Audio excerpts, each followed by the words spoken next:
നമസ്കാരം. അപ്പോൾ 10th prelims പരീക്ഷയ്ക്ക് വേണ്ടിയിട്ടുള്ള 20 ഡേയ്സ് ചാലഞ്ചിന്റെ മറ്റൊരു ക്ലാസ്സിലേക്ക് എല്ലാവർക്കും സ്വാഗതം. അപ്പൊ എല്ലാവരും നിങ്ങളുടെ പഠനം ഡേ 1 മുതലുള്ള ഒരു കൺസിസ്റ്റൻസിയിൽ തന്നെ മുന്നോട്ട് കൊണ്ടുപോകുന്നുണ്ടെന്ന് കരുതുകയാണ്.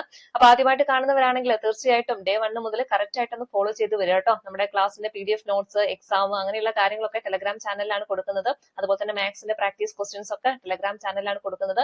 അപ്പൊ അതൊക്കെ എന്ത് ചെയ്യുക, ചെയ്ത് ശീലിക്കുക. പിന്നെ ഞാൻ കഴിഞ്ഞ ക്ലാസ്സിൽ നമ്മുടെ കട്ട് ഓഫുമായി ബന്ധപ്പെട്ട ഒരു കാര്യം പറഞ്ഞിട്ടുണ്ടായിരുന്നു. അപ്പൊ അത് നിങ്ങൾ ആരും തെറ്റിദ്ധരിക്കരുത്. 50 മാർക്ക് മതി, ആ മാർക്കിലോട്ടേക്കുള്ള പഠനം കൊണ്ടുപോയാൽ മതി എന്ന രീതിയിലോട്ടേക്ക് എടുക്കരുത്. അതുകൊണ്ടാണ് ഞാനിപ്പോ ഇത് പറയാൻ കാരണം പരീക്ഷ ഒരു എന്താ പറയാ, ഒരു ആവറേജ് അല്ലെങ്കിൽ ഒരു എബോ ആവറേജ് പരീക്ഷയൊക്കെ ആണെങ്കിലാണ് ഞാൻ ഈ പറയുന്ന പോലെ 50 to 60 ആ റേഞ്ചിലൊക്കെ വരിക. പരീക്ഷ നല്ല ഈസി ആണെങ്കിൽ ഈ പറയുന്ന പോലെ 70 അബോവ് റേഞ്ചിലോട്ടേക്കൊക്കെ കട്ട് ഓഫ് വരും. ഓക്കെ, ഒരിക്കലും നമുക്ക് പരീക്ഷ കഴിയാതെ അതിന്റെ കട്ട് ഓഫിനെ പറ്റിയിട്ട് പറയാൻ പറ്റില്ല. ഒരു ഏകദേശ ധാരണയിലാണ് ഈ കാര്യം പറയുന്നത്. ഓക്കെ, അപ്പൊ ആരും ഇത് തെറ്റിദ്ധരിക്കാൻ പാടില്ല. അതായത് 50 മാർക്ക് മതി, ആ 50 മാർക്കിലേക്കുള്ള കാര്യങ്ങൾ മാത്രം പഠിച്ചാൽ മതി എന്ന ലെവലിലോട്ടേക്ക് മാറരുത്. തരുന്ന കാര്യങ്ങളിൽ 100%ഉം എന്ത് ചെയ്യുക, നിങ്ങളുടെ എഫേർട്ട് എടുത്തിട്ട് തന്നെ പഠിക്കാം. ഓക്കെ, കട്ട് ഓഫിനെ പറ്റിയിട്ടൊന്നും ഇപ്പൊ ചിന്തിക്കേണ്ട. ഇപ്പൊ നിങ്ങൾ എന്ത് ചെയ്താൽ മതി, തരുന്ന കാര്യങ്ങളിൽ എല്ലാ കാര്യങ്ങളും വൃത്തിയോട് കൂടിയിട്ടും നല്ല രീതിയിൽ റിവിഷൻ ചെയ്തിട്ടൊക്കെ പഠിക്കാം. ഓക്കെ, ബാക്കിയുള്ള കാര്യങ്ങളെ പറ്റിയിട്ട് ഇപ്പൊ ചിന്തിക്കേണ്ട. ഓക്കെ, അപ്പൊ നമുക്ക് എന്ത് ചെയ്യാം, ക്ലാസ്സിലേക്ക് കടക്കാം. അപ്പൊ അതിന് മുന്നേ ആയിട്ട് ഞാൻ കഴിഞ്ഞ ക്ലാസ്സിൽ എടുത്ത കാര്യങ്ങൾ 1-2 ക്വസ്റ്റ്യൻസ് ചോദിക്കാൻ ഞാൻ പറഞ്ഞിട്ടുണ്ടായിരുന്നു. കറക്റ്റ് ആയിട്ട് ആ കാര്യങ്ങളൊക്കെ പഠിക്കണം, ഞാൻ ചോദ്യം ചോദിക്കുമെന്ന്. അപ്പൊ ചോദ്യം കേട്ട പാടന്നെ എല്ലാവരും അതിന്റെ ആൻസർ കമന്റ് ആയിട്ട് കൊടുക്കാം. കാണാത്തവരാണെങ്കിൽ, അത് പഠിക്കാത്തവരാണെങ്കിൽ വേഗം പോയിട്ട് ആ കാര്യങ്ങളൊക്കെ പഠിച്ച് വന്ന ശേഷം വേണം ഈ ഒരു ക്ലാസ് കാണാനായിട്ട്. ഓക്കെ, അപ്പൊ ചോദ്യം ഇതാണ്, കഴിഞ്ഞ ക്ലാസ്സിൽ എടുത്ത കാര്യങ്ങളാണ്. തുംഗഭദ്ര എന്ന് പറയുന്നത് ഏത് നദിയുടെ പോഷക നദിയാണ്? അപ്പൊ എല്ലാവരും കേട്ട പാടന്നെ ഒന്ന് കമന്റ് കൊടുക്കുക.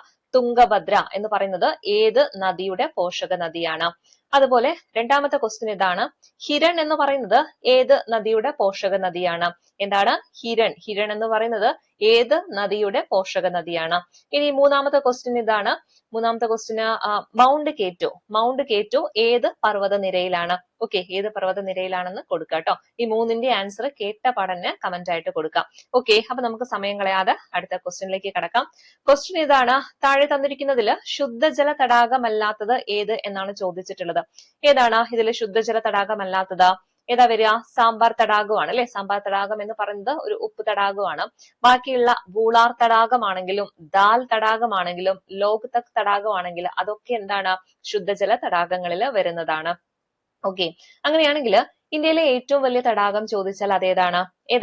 അതുപോലെ തന്നെ ഇന്ത്യയിലെ ഏറ്റവും വലിയ ലവണ തടാകം ചോദിച്ചാലും ഒക്കെ ഏത് തന്നെയാണ് വരുന്നത്? ചിൽക്ക തടാകമാണ് കേട്ടോ. നമ്മുടെ ഒഡീഷയിലെ ആണ് ഏതുള്ളത്? ചിൽക്ക തടാകം ഉള്ളത്. ഓർത്തു വെച്ചേക്ക, ഇന്ത്യയിലെ ഏറ്റവും വലിയ തടാകം, അതുപോലെ ഇന്ത്യയിലെ ഏറ്റവും വലിയ ലവണ തടാകം എന്നൊക്കെ പറയുന്നത് ഏത് തന്നെയാണ്? ചിൽക്ക തടാകമാണ്. അങ്ങനെയാണെങ്കിൽ ഇന്ത്യയിലെ ഏറ്റവും വലിയ ശുദ്ധജല തടാകം ചോദിച്ചാൽ അതേതാണ്? അത് വൂളാർ തടാകമാണ്. ഇന്ത്യയിലെ ഏറ്റവും വലിയ ശുദ്ധജല തടാകം ചോദിച്ചാൽ ഏതാണ്? വൂളാർ തടാകമാണ് കേട്ടോ. ഓർത്തു വെച്ചേക്കാം. ഓക്കെ, ഇനി നമുക്ക് അടുത്ത ക്വസ്റ്റ്യനിലേക്ക് കടക്കാം. ക്വസ്റ്റ്യൻ ഇതാണ്, താഴെ പറയുന്നവയിൽ ജർമ്മനിയുടെ പങ്കാളിത്തത്തോടെ സ്ഥാപിതമായ ഇന്ത്യയിലെ ഇരുമ്പുരുക്ക് നിർമ്മാണശാല ഏത് എന്നാണ്?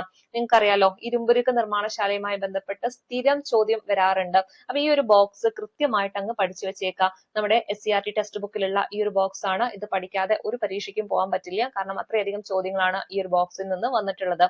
അപ്പൊ നമുക്ക് ഓരോന്നായിട്ട് നോക്കാം. അതില് ആദ്യം നോക്കുന്നത് നമ്മുടെ ടിസ്കോനെ പറ്റിയിട്ടാണ്. അതായത് ഏറ്റവും വലിയ സ്വകാര്യ മേഖല ഇരുമ്പുരുക്ക് വ്യവസായശാല ഏത് എന്ന് ചോദിച്ചാൽ അതേതാണ്? ടിസ്കോ എന്ന് പറയുന്ന നമ്മുടെ ടാറ്റ അയൺ ആൻഡ് സ്റ്റീൽ കമ്പനിയാണ്. അപ്പൊ ടാറ്റ ഇരുമ്പുരുക്ക് കമ്പനിയാണ് ഏറ്റവും വലിയ സ്വകാര്യ മേഖലയിലെ ഇരുമ്പുരുക്ക് വ്യവസായശാല എന്ന് പറയുന്നത്. എവിടെയാണ് അത് വരുന്നത്? ജാർഖണ്ഡിലെ ജംഷഡ്പൂർ ആണ് കേട്ടോ. ജംഷഡ്പൂർ ആണ് ടിസ്കോ ഉള്ളത്. അപ്പൊ ടാറ്റ ഇരുമ്പുരുക്ക് കമ്പനിയാണ് സ്വകാര്യ മേഖലയിലെ ഏറ്റവും വലിയ ഇരുമ്പുരുക്ക് വ്യവസായശാല എന്ന് പറയുന്നത്. അങ്ങനെയാണെങ്കിൽ പൊതുമേഖലയിലെ ആദ്യത്തെ ഇരുമ്പുരുക്ക് വ്യവസായശാല ചോദിച്ചാൽ അതേതാണ്? അതാണ് നമ്മുടെ Indian iron and steel company എന്ന് പറയുന്നത്. IISCO എന്ന് പറയുന്ന നമ്മുടെ ഇന്ത്യൻ അയൺ ആൻഡ് സ്റ്റീൽ കമ്പനിയാണ് പൊതുമേഖലയിലെ ആദ്യത്തെ ഇരുമ്പുരുക്ക് വ്യവസായശാല എന്ന് പറയുന്നത് കേട്ടോ. ഓർത്തു വെച്ചേക്കണേ, പൊതുമേഖലയിലെ ആദ്യത്തെ ഇരുമ്പുരുക്ക് വ്യവസായശാല എന്ന് പറയുന്നത് ഏതാണ്? Indian iron and steel company അല്ലെ. പൊതുമേഖല എന്ന് കേൾക്കുമ്പോൾ തന്നെ നമുക്ക് ആദ്യം ഇന്ത്യൻ എന്ന് കാണുമ്പോൾ തന്നെ പൊതുമേഖലയായിട്ട് കണക്ട് ചെയ്യാൻ പറ്റും. അപ്പൊ ഇത് മാറൂല. ടാറ്റ എന്നൊക്കെ പറയുമ്പോൾ സ്വകാര്യ മേഖലയിൽ വരുന്നതാണ്. അപ്പൊ സ്വകാര്യ മേഖലയിലെ ഏറ്റവും വലുത് ചോദിച്ചാൽ അതേതാണ്? ടിസ്കോ അഥവാ ടാറ്റ ഇരുമ്പുരുക്ക് കമ്പനിയാണ്. എന്നാൽ പൊതുമേഖലയിലുള്ള ആദ്യത്തെ ഇരുമ്പുരുക്ക് വ്യവസായശാല ചോദിച്ചാൽ അതേതാണ്? ഇന്ത്യൻ അയൺ ആൻഡ് സ്റ്റീൽ കമ്പനിയാണ് കേട്ടോ. ഇനി ദക്ഷിണേന്ത്യയിലെ ആദ്യത്തെ ഇരുമ്പുരുക്ക് വ്യവസായശാല ചോദിച്ചാൽ അത് നമ്മുടെ വിശ്വേശ്വരയ്യ അയൺ ആൻഡ് സ്റ്റീൽ കമ്പനിയാണ് കേട്ടോ. ഏതാണ്? പൊതുമേഖലയല്ല, ദക്ഷിണേന്ത്യയിലെ ആദ്യത്തെ ഇരുമ്പുരുക്ക് വ്യവസായശാല. ദക്ഷിണേന്ത്യയിലെ ആദ്യത്തെ ഇരുമ്പുരുക്ക് വ്യവസായശാല ചോദിച്ചാൽ അതേതാണ്? വിശ്വേശ്വരയ്യ അയൺ ആൻഡ് സ്റ്റീൽ കമ്പനിയാണ്. അതെവിടെയാ വരുന്നത്? നമ്മുടെ കർണാടകയാണ് കേട്ടോ. കർണാടകയിലെ ഭദ്രാവതി ആണെന്ന് ഓർത്തു വെച്ചേക്കുക. കർണാടകയാണെന്നെങ്കിൽ ഓർമ്മയിൽ ഉണ്ടാവണം, ഭദ്രാവതി അതും കൂടി ഓർക്കാൻ പറ്റുകയാണെങ്കിൽ ഏറ്റവും നല്ലത്. അപ്പൊ ചോദ്യം ഇതാണ്, ദക്ഷിണേന്ത്യയിലെ ദക്ഷിണേന്ത്യയിലെ ആദ്യത്തെ ഇരുമ്പുരുക്ക് വ്യവസായശാല. ദക്ഷിണേന്ത്യയിലെ ആദ്യത്തെ ഇരുമ്പുരുക്ക് വ്യവസായശാല ഏതാണ്? വിശ്വേശ്വരയ്യ അയൺ ആൻഡ് സ്റ്റീൽ കമ്പനിയാണ്. കർണാടക ഭദ്രാവതിയാണ്. അപ്പൊ 3 പോയിന്റുകളും ഓർമ്മയിൽ ഉണ്ടാവണം. ഒന്നും കൂടി ഞാൻ പറയാൻ കിട്ടുന്നുണ്ടോ നോക്കാം. ആദ്യം നമ്മൾ പറഞ്ഞത് സ്വകാര്യ മേഖലയിലെ ഏറ്റവും വലിയ ഇരുമ്പുരുക്ക് വ്യവസായശാലയെ പറ്റിയിട്ടാണ്. ഏതായിരുന്നു അത്? ടാറ്റ ഇരുമ്പുരുക്ക് കമ്പനിയാണ് അല്ലെ, ജംഷഡ്പൂർ ആണ്. ഇനി പൊതുമേഖലയിലെ ആദ്യ ഇരുമ്പുരുക്ക് വ്യവസായശാല ചോദിച്ചാൽ അതേതാണ്? പൊതുമേഖലയിലാണെങ്കിൽ ഇന്ത്യൻ അയൺ ആൻഡ് സ്റ്റീൽ കമ്പനിയാണ്. ഇന്ത്യൻ അയൺ ആൻഡ് സ്റ്റീൽ കമ്പനിയാണ്. ഇനി മറ്റേത് ഏതായിരുന്നു? ദക്ഷിണേന്ത്യയിലെ ആദ്യത്തെ ഇരുമ്പുരുക്ക് വ്യവസായശാലയാണ് അല്ലെ. അതാണെങ്കിൽ എവിടെയാണ്? Visvesvaraya iron and steel company കർണാടകയാണ്, ഭദ്രാവതിയാണെന്ന് ഓർത്തു വെച്ചേക്കാം. ഇനി നമുക്ക് ഓർത്തു വെക്കേണ്ടത് ഭിലായി, അതുപോലെ റൂർക്കേല, ദുർഗാപൂര്, ബൊക്കാറോ. എപ്പോഴും ചോദിക്കാറുള്ളതാണ്. ഭിലായി, റൂർക്കേല, ദുർഗാപൂര്, ബൊക്കാറോ. അതില് 1959 സ്ഥാപിച്ചിട്ടുള്ളതാണ് ഭിലായിയും റൂർക്കേലയും. ഭിലായിയും റൂർക്കേലയും 1959 ഓർത്തു വെച്ചേക്കാം. ഭിലായി എവിടെയാണെന്ന് ചോദിച്ചാൽ ഛത്തീസ്ഗഡിലെ ദുർഗ് എന്ന് പറയുന്ന സ്ഥലത്താണ് കേട്ടോ. സാധാരണ എപ്പോഴും ചോദിക്കാറുള്ളത് ഛത്തീസ്ഗഡ് ആണ്, പക്ഷെ ഒരു പ്രാവശ്യം ദുർഗ് എന്ന് എടുത്ത് ചോദിച്ചിട്ടുണ്ടായിരുന്നു. അപ്പൊ മനസ്സിലാക്കി വെക്കുക, ഭിലായി എവിടെയാണെന്ന് ചോദിച്ചാൽ ഛത്തീസ്ഗഡിലാണ്. ഛത്തീസ്ഗഡിൽ എവിടെയാണ്? ദുർഗ് ആണ് അല്ലെ. ഇവിടെ ബായും ദായും ചെറുതായിട്ട് അങ്ങ് കണക്ട് ചെയ്ത് വെച്ചാൽ മതി. അപ്പൊ ഭിലായി എവിടെയാ വരുന്നത്? ഛത്തീസ്ഗഡിലെ ദുർഗ് എന്ന് പറയുന്ന സ്ഥലത്താണ്. ഇനി എന്നാണ്? 1959 സ്ഥാപിക്കുന്നത്. ഏത് രാജ്യമാണ് ഇതിനു വേണ്ടിയിട്ട് സഹകരിച്ചിട്ടുള്ളത്? അല്ലെങ്കിൽ ആരുടെ സാങ്കേതിക സഹായത്താലാണ് ഈ പറയുന്ന ഭിലായി എന്ന് പറയുന്ന ഇരുമ്പുരുക്ക് ശാല നിർമ്മിച്ചിട്ടുള്ളത്? റഷ്യയുടേതാണ് കേട്ടോ. അപ്പൊ റഷ്യയുടെ സാങ്കേതിക സഹായത്തോടെ സ്ഥാപിച്ചിട്ടുള്ള ഇരുമ്പുരുക്ക് ശാലയാണ് ഏതെന്ന് പറയുന്നത്? ഭിലായി എന്ന് പറയുന്നത്. ഇനി അടുത്തത് നമ്മൾ പറഞ്ഞു റൂർക്കേല. റൂർക്കേലയും 1959 സ്ഥാപിക്കുന്നത്. റൂർക്കേല എവിടെയാ വരുന്നത്? ഒഡീഷയിലാണ് കേട്ടോ. ഒഡീഷയിലെ സുന്ദർഗഡ് ആണ്. അപ്പൊ ഒഡീഷയാണ് എപ്പോഴും ചോദിക്കാറുള്ളത്. ഒഡീഷയിലാണ് റൂർക്കേല വരുന്നത്. 1959 ഏത് രാജ്യത്തിന്റെ സഹായത്തോടെയാണ്? ജർമ്മനിയാണ് കേട്ടോ. അപ്പൊ ജർമ്മനിയുടെ സാങ്കേതിക സഹായത്തോടെ സ്ഥാപിച്ചെടുത്തിട്ടുള്ള ഇരുമ്പുരുക്ക് ശാലയാണ് ഏത്? റൂർക്കേല. അപ്പൊ റൂർക്കേല വരുന്നത് എവിടെയാണ്? എവിടെയാ വരുന്നത്? ഒഡീഷയിലാണ്. അത് സ്ഥാപിക്കാൻ സഹായിച്ചത് ആരാണ്? ജർമ്മനിയാണ്. ഇനി മറ്റൊന്നാണ് ദുർഗാപൂര്. ദുർഗാപൂര് എവിടെ തന്നെയാണ്? ദുർഗാപൂർ തന്നെയാണ്, പശ്ചിമ ബംഗാളിലാണ്. അത് സ്ഥാപിക്കുന്നത് 1962 ആരുടെ സഹായത്തോട് കൂടിയിട്ടാണ്? UK സാങ്കേതിക സഹായത്തോട് കൂടിയിട്ട്, നമ്മുടെ ബ്രിട്ടന്റെ സാങ്കേതിക സഹായത്തോട് കൂടിയിട്ട് സ്ഥാപിച്ചിട്ടുള്ള ഇരുമ്പുരുക്ക് ശാലയാണ് ഏത്? ദുർഗാപൂർ എന്ന് പറയുന്നത്. വർഷം എന്നാണ്? 1962. അപ്പൊ ദുർഗാപൂര് എവിടെയാ സ്ഥലം വരുന്നത്? പശ്ചിമ ബംഗാളിലെ ദുർഗാപൂർ തന്നെയാണ്. 1962 ഈ ഒരു ഇരുമ്പുരുക്ക് ശാല സ്ഥാപിതമാകുന്നത്. ഇതിനു വേണ്ടിയിട്ട് പ്രവർത്തിച്ചിട്ടുള്ള അല്ലെങ്കിൽ അതിനു വേണ്ടിയിട്ടുള്ള സാങ്കേതിക സഹായം നൽകിയ രാജ്യം ചോദിച്ചാൽ അതേതാണ്? നമ്മുടെ ബ്രിട്ടൻ ആണ്.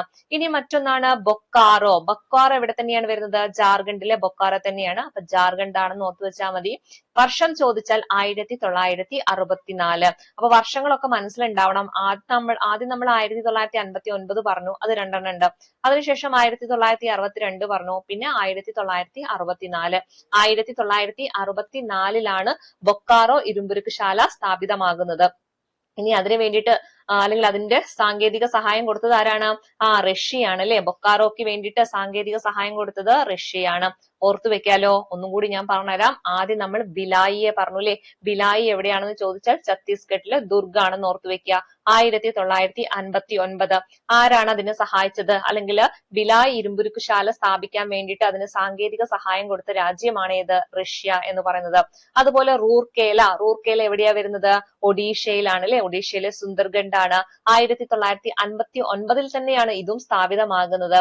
ഇനി അതിനു വേണ്ടിയിട്ട് ആരാണ് സാങ്കേതിക സഹായം ചെയ്തു കൊടുത്തത്? അത് നമ്മുടെ ജർമ്മനിയാണ്. റൂർക്കേലയ്ക്ക് ജർമ്മനിയാണ്. ഇനി ദുർഗാപൂർ ആണെങ്കിൽ പശ്ചിമ ബംഗാളിലെ ദുർഗാപൂർ തന്നെയാണ്. 1962 അത് പ്രവർത്തനം ആരംഭിക്കുന്നത്. അതുപോലെ തന്നെ ഇതിനു വേണ്ടിയിട്ടുള്ള സാങ്കേതിക സഹായം കൊടുത്ത രാജ്യം ഏതാണ്? UK ആണ്. ദെൻ ലാസ്റ്റ് പറഞ്ഞത് ബൊക്കാറോയാണ്. ബൊക്കാറോ എവിടെയാണ്? ജാർഖണ്ഡിലാണ്. ഇനി അത് എന്നാണെന്ന് ചോദിച്ചാൽ 1964. ഇനി ഏത് രാജ്യത്തെ സാങ്കേതിക സഹായത്തോട് കൂടിയിട്ടാണ് അത് സ്ഥാപിതമായത് എന്ന് ചോദിച്ചാൽ റഷ്യയുടേതാണ് കേട്ടോ. റഷ്യയുടെ സാങ്കേതിക സഹായത്തോട് കൂടിയിട്ടാണ് ഏത്? നമ്മുടെ ബൊക്കാറോ ഇരുമ്പുരുക്ക് ശാല സ്ഥാപിതമാകുന്നത്. ഓക്കെ, അപ്പൊ അത്രയും കാര്യങ്ങൾ പഠിക്കണം. വെരി വെരി ഇമ്പോർട്ടന്റ് ആണ്. ഈ ബോക്സ് പഠിക്കാതെ പരീക്ഷയ്ക്ക് പോവരുതേ. ഇനി നമുക്ക് ഈ പറയുന്ന ഇരുമ്പുരുക്ക് വ്യവസായവുമായി ബന്ധപ്പെട്ടിട്ടുള്ള കുറച്ച് കാര്യങ്ങൾ നോക്കാം. നമുക്കറിയുന്ന ഒരു കാര്യമാണ്, ഇന്ത്യയിലെ ഏറ്റവും വലിയ ധാതു അധിഷ്ഠിത വ്യവസായം എന്ന് പറയുന്നത് ഏതാണ്?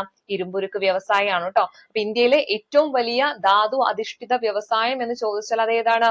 ഇരുമ്പുരുക്ക് വ്യവസായമാണ്. അങ്ങനെയാണെങ്കിൽ ഇന്ത്യയിൽ ഇരുമ്പയിര് ഏറ്റവും കൂടുതൽ ഉൽപ്പാദിപ്പിക്കുന്ന സംസ്ഥാനം ഏതാണ്? ഏതാ വരുന്നത്? ഒഡീഷയാണ് കേട്ടോ. നമ്മുടെ ഇരുമ്പയിരാണെങ്കിലും അതുപോലെ തന്നെ ബോക്സൈറ്റ് ആണെങ്കിലും ഏറ്റവും കൂടുതൽ ഉൽപ്പാദിപ്പിക്കുന്നത് എവിടെയാണ്? ഒഡീഷയാണ്. വളരെ ഇമ്പോർട്ടന്റ് ആണ്. ഇന്ത്യയിൽ ഇരുമ്പയിര് ഏറ്റവും കൂടുതൽ ഉൽപ്പാദിപ്പിക്കുന്നത്, ഇരുമ്പയിര്, ബോക്സൈറ്റ് ഇതൊക്കെ ഏറ്റവും കൂടുതൽ ഉൽപ്പാദിപ്പിക്കുന്നത് എവിടെയാണ്? ഒഡീഷയാണ്. അങ്ങനെയാണെങ്കിൽ മാഗ്നീസിന്റെ ഉൽപാദനത്തിൽ മുന്നിൽ നിൽക്കുന്ന രാജ്യം ചോദിച്ചാൽ അത് ഏതാണ്? മധ്യപ്രദേശ് ആണ് കേട്ടോ. മധ്യപ്രദേശ് മാഗ്നീസ്, അങ്ങനെ ഓർത്ത് വെച്ചാൽ മതി. അപ്പൊ ഇതൊക്കെ നിങ്ങൾ അപ്ഡേറ്റ് ചെയ്യണം. ചിലപ്പം ഇപ്പം അടുത്ത വർഷമൊക്കെ കഴിയുമ്പോൾ ചിലപ്പോൾ ഇതിൽ മാറ്റങ്ങൾ വന്നുകൂടായില്ല. അപ്പൊ എപ്പോഴും നമ്മൾ പരീക്ഷയ്ക്കൊക്കെ പോകുന്ന സമയത്ത് ജസ്റ്റ് ഒന്ന് നോക്കുക, ഇത് തന്നെയല്ലേന്ന് ചെക്ക് ചെയ്യണം കേട്ടോ. അപ്പൊ ഓർത്ത് വെച്ചേക്ക, ഇരുമ്പയിര് അതുപോലെ തന്നെ ബോക്സൈറ്റ് ഇതിന്റെയൊക്കെ ഉൽപാദനത്തിൽ മുന്നിൽ നിൽക്കുന്ന രാജ്യം ഏതാണ്? ഒഡീഷ. മാംഗനീസ് ആണെങ്കിലോ അത് മധ്യപ്രദേശ്. മാംഗനീസ് മധ്യപ്രദേശ്.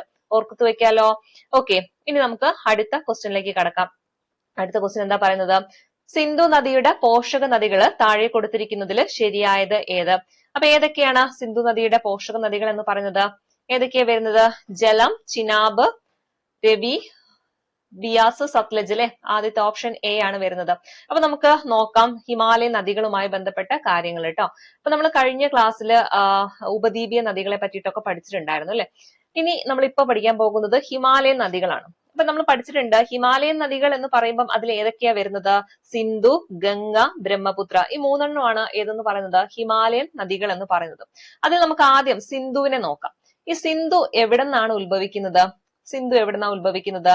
ടിബറ്റിലെ മാനസരോവർ തടാകത്തിൽ നിന്നാണ് അല്ലെ. ടിബറ്റിലെ മാനസരോവറിൽ നിന്നാണ് ഏത് നദി ഉത്ഭവിക്കുന്നത്? സിന്ധു നദി ഉത്ഭവിക്കുന്നത്. ഇതിന്റെ ഏകദേശം നീളം നോക്കിക്കഴിഞ്ഞാൽ നിങ്ങൾക്ക് മനസ്സിലാക്കാം 2880 കിലോമീറ്റർ ആണ് ഇതിന്റെ ഏകദേശം നീളം എന്ന് പറയുന്നത്. അത് കേരള ഇന്ത്യയിലൂടെ ഒഴുകുന്നത് എത്രയാണ്? 709 കിലോമീറ്റർ ആണ് കേട്ടോ. അതിന്റെ മൊത്തം ദൈർഘ്യം നോക്കിയാൽ 2880 കിലോമീറ്റർ ഉണ്ട് ആർക്ക്? സിന്ധുവിന്. പക്ഷേ അതിന്റെ ഇന്ത്യയിലൂടെയുള്ള ഒഴുക്ക് എന്ന് പറഞ്ഞു കഴിഞ്ഞാൽ 709 കിലോമീറ്റർ ആണ്. അതായത് 709 കിലോമീറ്റർ മാത്രമേ ഇന്ത്യയിലൂടെ ഒഴുകുന്നുള്ളൂ. ഇനി ഈ പറയുന്ന സിന്ധുവിന്റെ പോഷക നദികൾ ഏതൊക്കെയാന്ന് ചോദിച്ചാല് അവിടെ നിങ്ങൾക്ക് ഓർത്തു വെക്കാൻ വേണ്ടിട്ട് ഒരു ചെറിയ കോഡൊക്കെ തരാം. JCBRS ആണ്.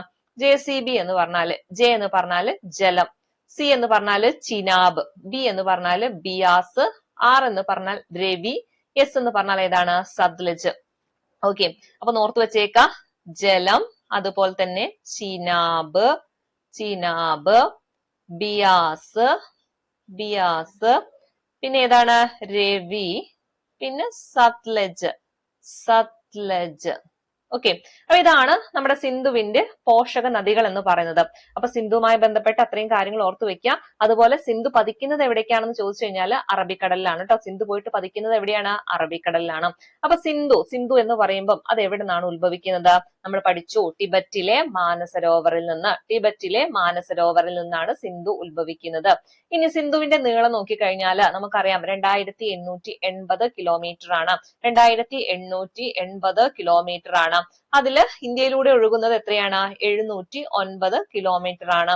ഇനി പോഷക നദികളെ പറ്റി പറയുകയാണെങ്കിൽ നമുക്കറിയാം JCBRS എന്ന് പറഞ്ഞാല് ജലം, ചിനാബ്, ബിയാസ്, രവി, സത്ലജ്.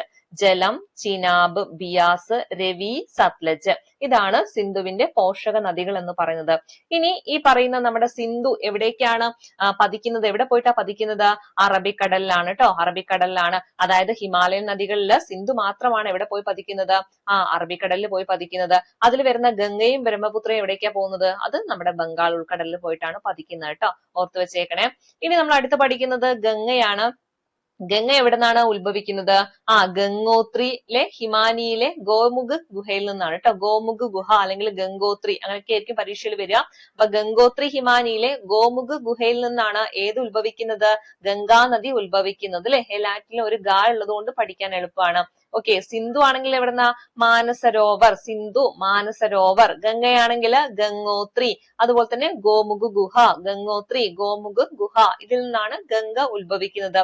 ഗംഗയുടെ ഏകദേശം നീളം നോക്കിക്കഴിഞ്ഞാൽ 2525 കിലോമീറ്റർ ആണ് കേട്ടോ. 2525 കിലോമീറ്റർ ആണ് വരുന്നത്. ശരിക്കും 2525 കിലോമീറ്റർ ആണ് ഗംഗയുടെ ഏകദേശം നീളം എന്ന് പറയുന്നത്. ഇനി ഗംഗയുടെ പോഷക നദികൾ നോക്കിക്കഴിഞ്ഞാൽ ഏതൊക്കെ വരുന്നുണ്ട്?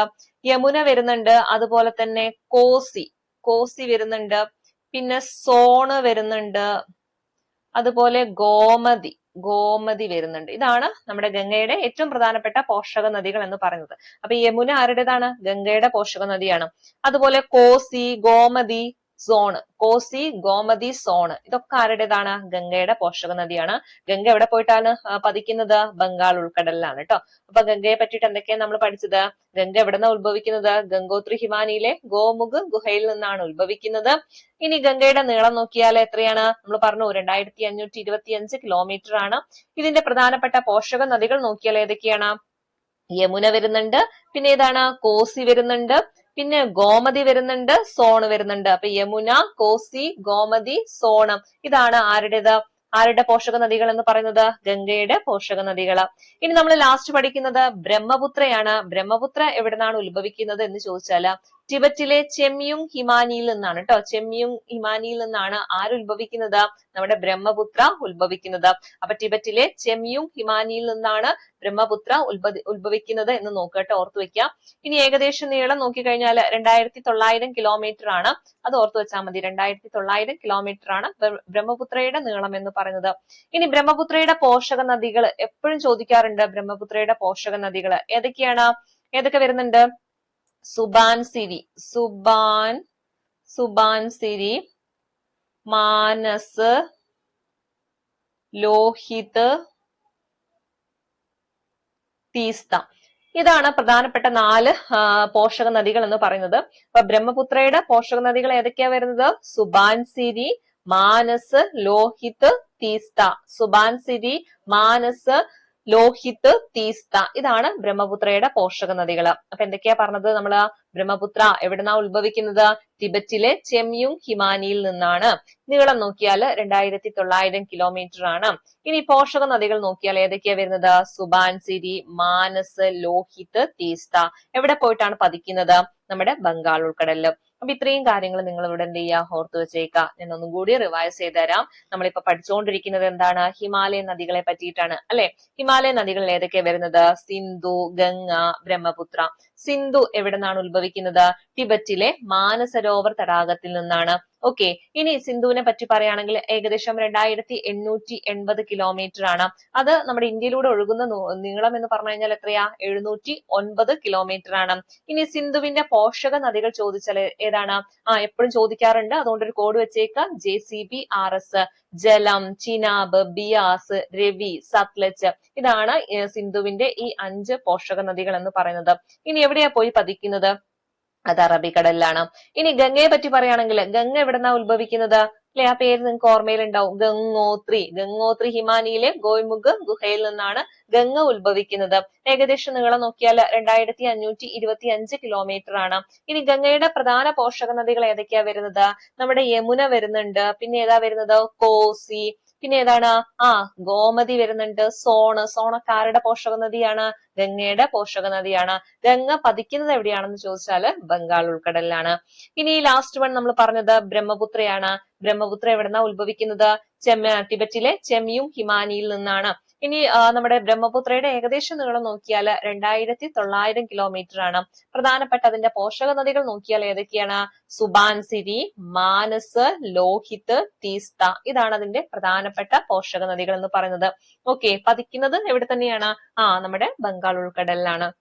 അപ്പൊ ഇത്രയും കാര്യങ്ങൾ എന്ത് ചെയ്യാ? നിങ്ങൾ ഇവിടെ ഓർത്തു വെച്ചേക്കാട്ടോ. ഇനി നമുക്ക് അടുത്ത ക്വസ്റ്റ്യനിലേക്ക് കടക്കാം. അടുത്ത ക്വസ്റ്റ്യൻ ഇതാണ്. ഇന്ത്യയിലെ 6 വരി പാതകളായ സൂപ്പർ ഹൈവേകളെ ചേർത്ത് സുവർണ ചതുഷ്കോണം സൂപ്പർ ഹൈവേ എന്ന പേര് നൽകിയിട്ടുള്ള റോഡ് ഏതെല്ലാം നഗരങ്ങളെയാണ് തമ്മിൽ ബന്ധിപ്പിക്കുന്നത്? ഏതൊക്കെയാ വരുന്നത്? നമ്മുടെ ഡൽഹി, മുംബൈ, ചെന്നൈ, കൊൽക്കത്തയാണ് കേട്ടോ. അതാണ് സുവർണ ചതുഷ്കോണം സൂപ്പർ ഹൈവേയിൽ വരുന്നത്. ഈ പറയുന്ന 4 പ്രദേശങ്ങൾ അല്ലെങ്കിൽ 4 നഗരങ്ങളെയാണ് ബന്ധിപ്പിക്കുന്നത്. ഏതൊക്കെയാണ് 4 നഗരങ്ങള്? ഡൽഹി, മുംബൈ, ചെന്നൈ, കൊൽക്കത്ത. ഡൽഹി, മുംബൈ, ചെന്നൈ, കൊൽക്കത്ത. ഏതൊക്കെയാണ്? ഡൽഹി, മുംബൈ, ചെന്നൈ, കൊൽക്കത്ത. ഈ പറയുന്ന 4 പ്രധാന നഗരങ്ങളെയാണ് എന്ത് ചെയ്തിട്ടുള്ളത്? കണക്ട് ചെയ്തുകൊണ്ടാണ് ഇത് പോകുന്നത്? സുവർണ ചതുഷ്കോണം സൂപ്പർ ഹൈവേ പോകുന്നത് കേട്ടോ. അപ്പൊ അതവിടെ ഓർത്തു വെച്ചേക്കാം. ഇനി നമുക്ക് അടുത്ത ക്വസ്റ്റ്യനിലേക്ക് കടക്കാം. ഗ്രീനിച്ച് സമയം 2 മണിയാകുമ്പോൾ ഇന്ത്യയിലെ സമയം എത്ര? നമ്മൾ പഠിച്ചിട്ടുണ്ട് അല്ലെ?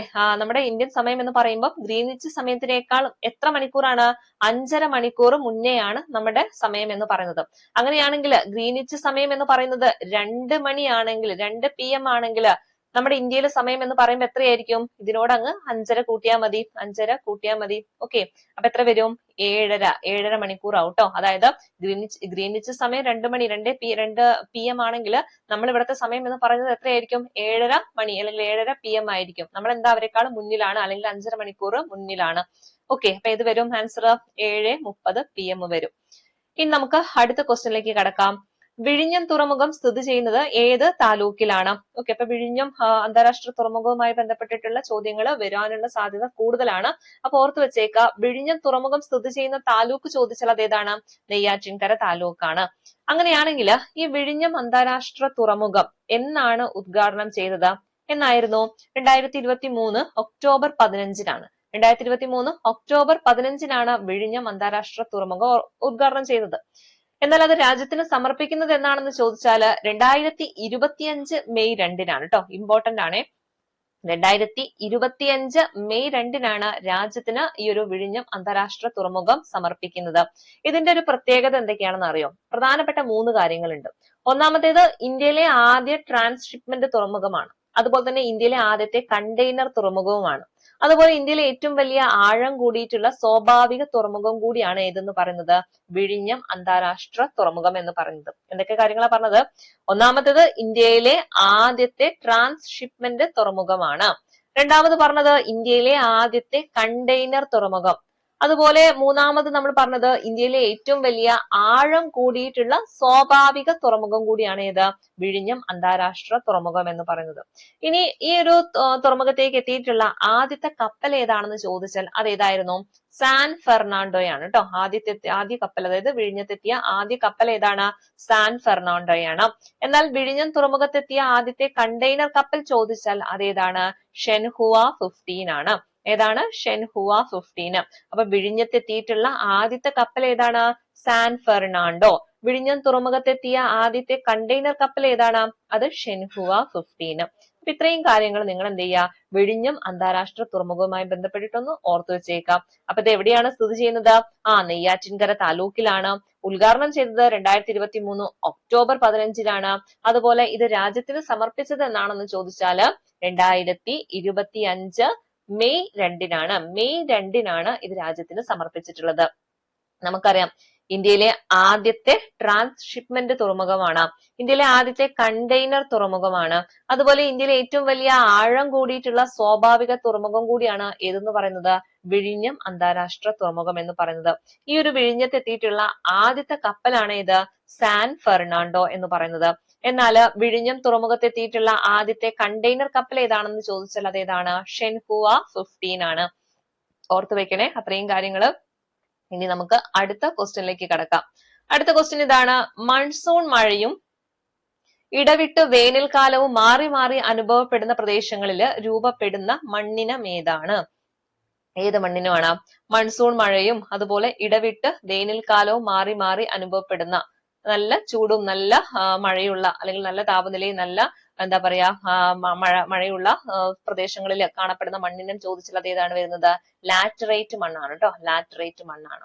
നമുക്ക് മണ്ണുമായി ബന്ധപ്പെട്ട് എപ്പോഴും ചോദ്യങ്ങൾ വരാറുണ്ട്. അപ്പൊ അതിനെ പറ്റിയിട്ടുള്ള കുറച്ച് കാര്യങ്ങളാണ് നമുക്ക് നോക്കാനായിട്ട് പോകുന്നത്. അതിൽ ആദ്യം തന്നെ എപ്പോഴും ചോദിക്കുന്ന ഒരു ക്വസ്റ്റ്യൻ ആണ്, മണ്ണിനെ കുറിച്ചുള്ള പഠനം ഏത് പേരിലാണ് അറിയപ്പെടുന്നത്? മണ്ണിനെ കുറിച്ചുള്ള പഠനം പെഡോളജി ആണ് അല്ലെ? മണ്ണിനെ കുറിച്ചുള്ള പഠനം എന്നറിയപ്പെടുന്നത് പെഡോളജി. എന്നാൽ മണ്ണ് രൂപം കൊള്ളുന്ന പ്രക്രിയക്ക് പറയുന്ന ഒരു പേരുണ്ട്. അതെന്താണ്? പെഡോജെനിസിസ് ആണ്. എന്താണ് പെഡോജെനിസിസ്? മണ്ണ് രൂപം കൊള്ളുന്ന ആ ഒരു പ്രോസസ്സിനെ പറയുന്ന പേരാണ് പെഡോജെനിസിസ് എന്ന് പറയുന്നത്.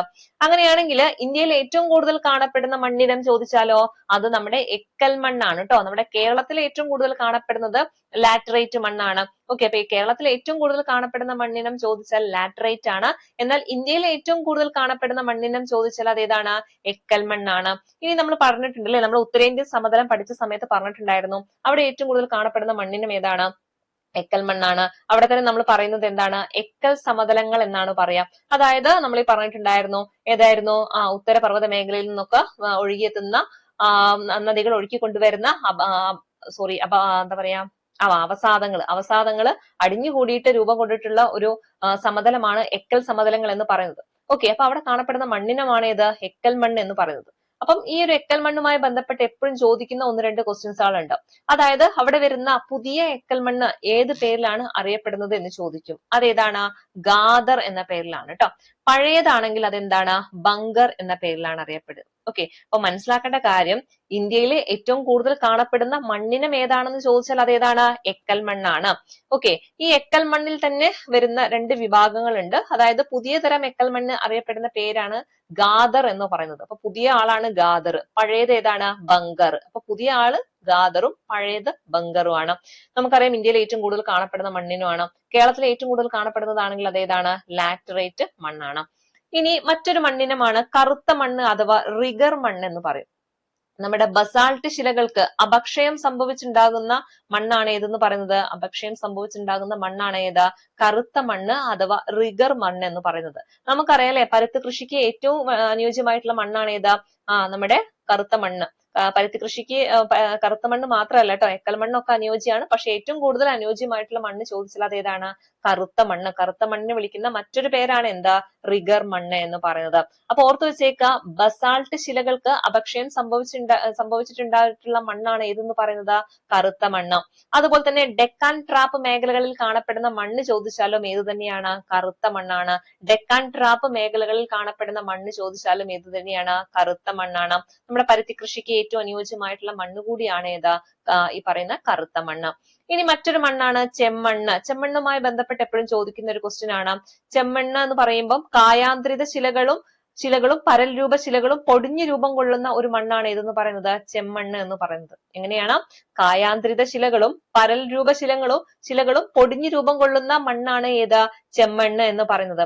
ഇനി ആ ചെമ്മണ്ണിന് ആ ഒരു നിറം കൊടുക്കാനുള്ള കാരണമായിട്ടുള്ളത് എന്താണ്? അതിലടങ്ങിയിട്ടുള്ള അയൺ ഓക്സൈഡ് ആണ്. അപ്പൊ ചെമ്മണ്ണ് എന്ന് പറയുമ്പോൾ അതിലടങ്ങിയിട്ടുള്ള ആ ഒരു കളർ ഉണ്ടല്ലോ, ആ കളർ അല്ലെങ്കിൽ ചെമ്മണ്ണിന്റെ ആ ഒരു ചുവപ്പ് നിറത്തിന് കാരണമായിട്ടുള്ളത് എന്താണ്? അതിലടങ്ങിയിട്ടുള്ള അയൺ ഓക്സൈഡ് ആണ്. അപ്പൊ ചെമ്മണ്ണിന്റെ ചുവപ്പ് നിറത്തിന് കാരണം എന്താണെന്ന് ചോദിച്ചാൽ എന്താണ്? Iron oxide. ഇനി മറ്റൊന്നാണ് ലാറ്ററൈറ്റ് മണ്ണ് അല്ലെ, നമ്മളിപ്പോ പറഞ്ഞ കാര്യമാണ്. അതായത് ഉയർന്ന മഴയും അതുപോലെ ഉയർന്ന ഊഷ്മാവും ലഭിക്കുന്ന പ്രദേശങ്ങളിൽ കാണപ്പെടുന്ന മണ്ണിനമാണ് ഏത്? ലാറ്ററൈറ്റ് എന്ന് പറയുന്നത് അല്ലെ. നമ്മുടെ കേരളത്തിൽ ഏറ്റവും കൂടുതൽ കാണപ്പെടുന്നതും ഏത് തന്നെയാണ്? ലാറ്ററൈറ്റ് മണ്ണാണ്.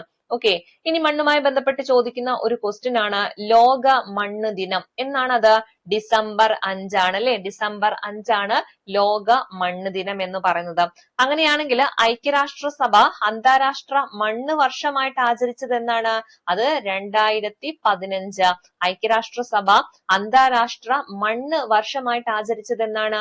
2015. അതുപോലെ ഒരു പോയിന്റ് കൂടി ഓർത്തു വെച്ചേക്ക, ജൈവാംശം കൂടുതലുള്ള മണ്ണിനം ഏതാണെന്ന് ചോദിച്ചാൽ അതേതാണ്? അത് പർവ്വത മണ്ണാണ് കേട്ടോ. ജൈവാംശം കൂടുതലുള്ള മണ്ണിനമാണ് ഏതെന്ന് പറയുന്നത്? പർവ്വത മണ്ണ്. അപ്പൊ ഇത്രയും കാര്യങ്ങൾ എന്ത് ചെയ്യാ? മണ്ണുമായി ബന്ധപ്പെട്ട് ഒന്ന് ഓർത്തു വെച്ചേക്ക. ഒന്നും കൂടി റിപ്പീറ്റ് ചെയ്ത് തരാം. നമ്മൾ പറഞ്ഞുകൊണ്ടിരിക്കുന്നത് മണ്ണിനെ കുറിച്ചാണ്. അങ്ങനെയാണെങ്കിൽ മണ്ണിനെ കുറിച്ചുള്ള പഠനം ഏത് പേരിലാണ് അറിയപ്പെടുന്നത്? പെഡോളജി. മണ്ണിനെ കുറിച്ചുള്ള പഠനം ഏതാണ്?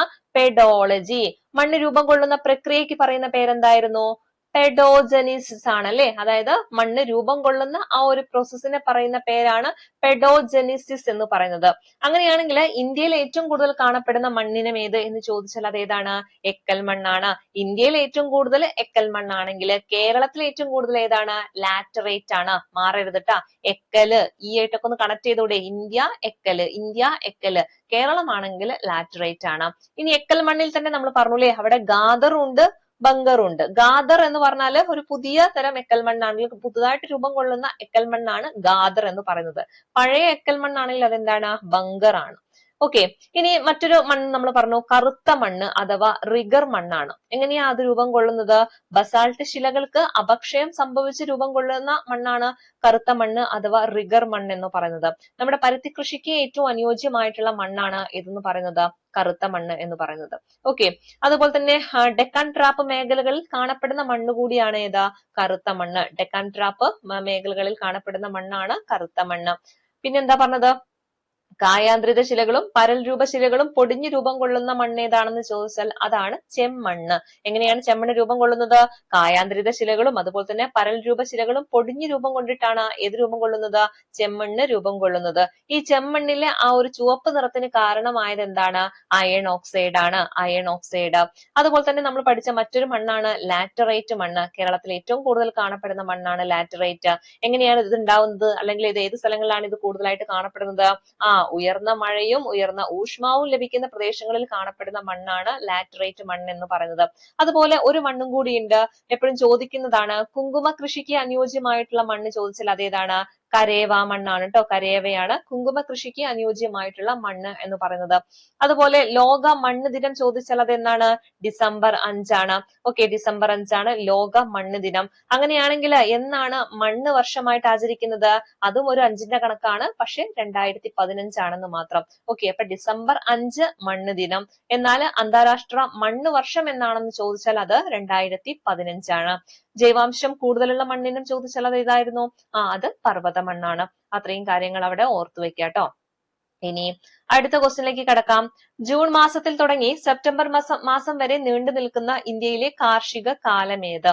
അപ്പം ഈ ഒരു എന്താ പറയാ, കാർഷിക കാലവുമായി ബന്ധപ്പെട്ട് എപ്പോഴും ചോദിക്കുന്ന ഒരു ചോദ്യം ഉണ്ട് അല്ലെ. ഈ ഒരു ബോക്സിനെ ബേസ് ചെയ്തുകൊണ്ട് ഒരുപാട് തവണ ചോദ്യങ്ങൾ വന്നിട്ടുള്ള ഒരു ഭാഗം കൂടിയാണ്. അപ്പൊ ഈ ഒരു ബോക്സ് നമ്മൾ മുന്നേ പറഞ്ഞ പോലെ നമ്മൾ ഏതൊരു പരീക്ഷയ്ക്ക് പോകുമ്പോഴും വിട്ടുപോകാതെ പഠിക്കേണ്ട ഒരു ബോക്സ് ആണ് ഈ ഒരു കാർഷിക കാലങ്ങളുമായി ബന്ധപ്പെട്ട് വരുന്ന ഒരു ബോക്സ്.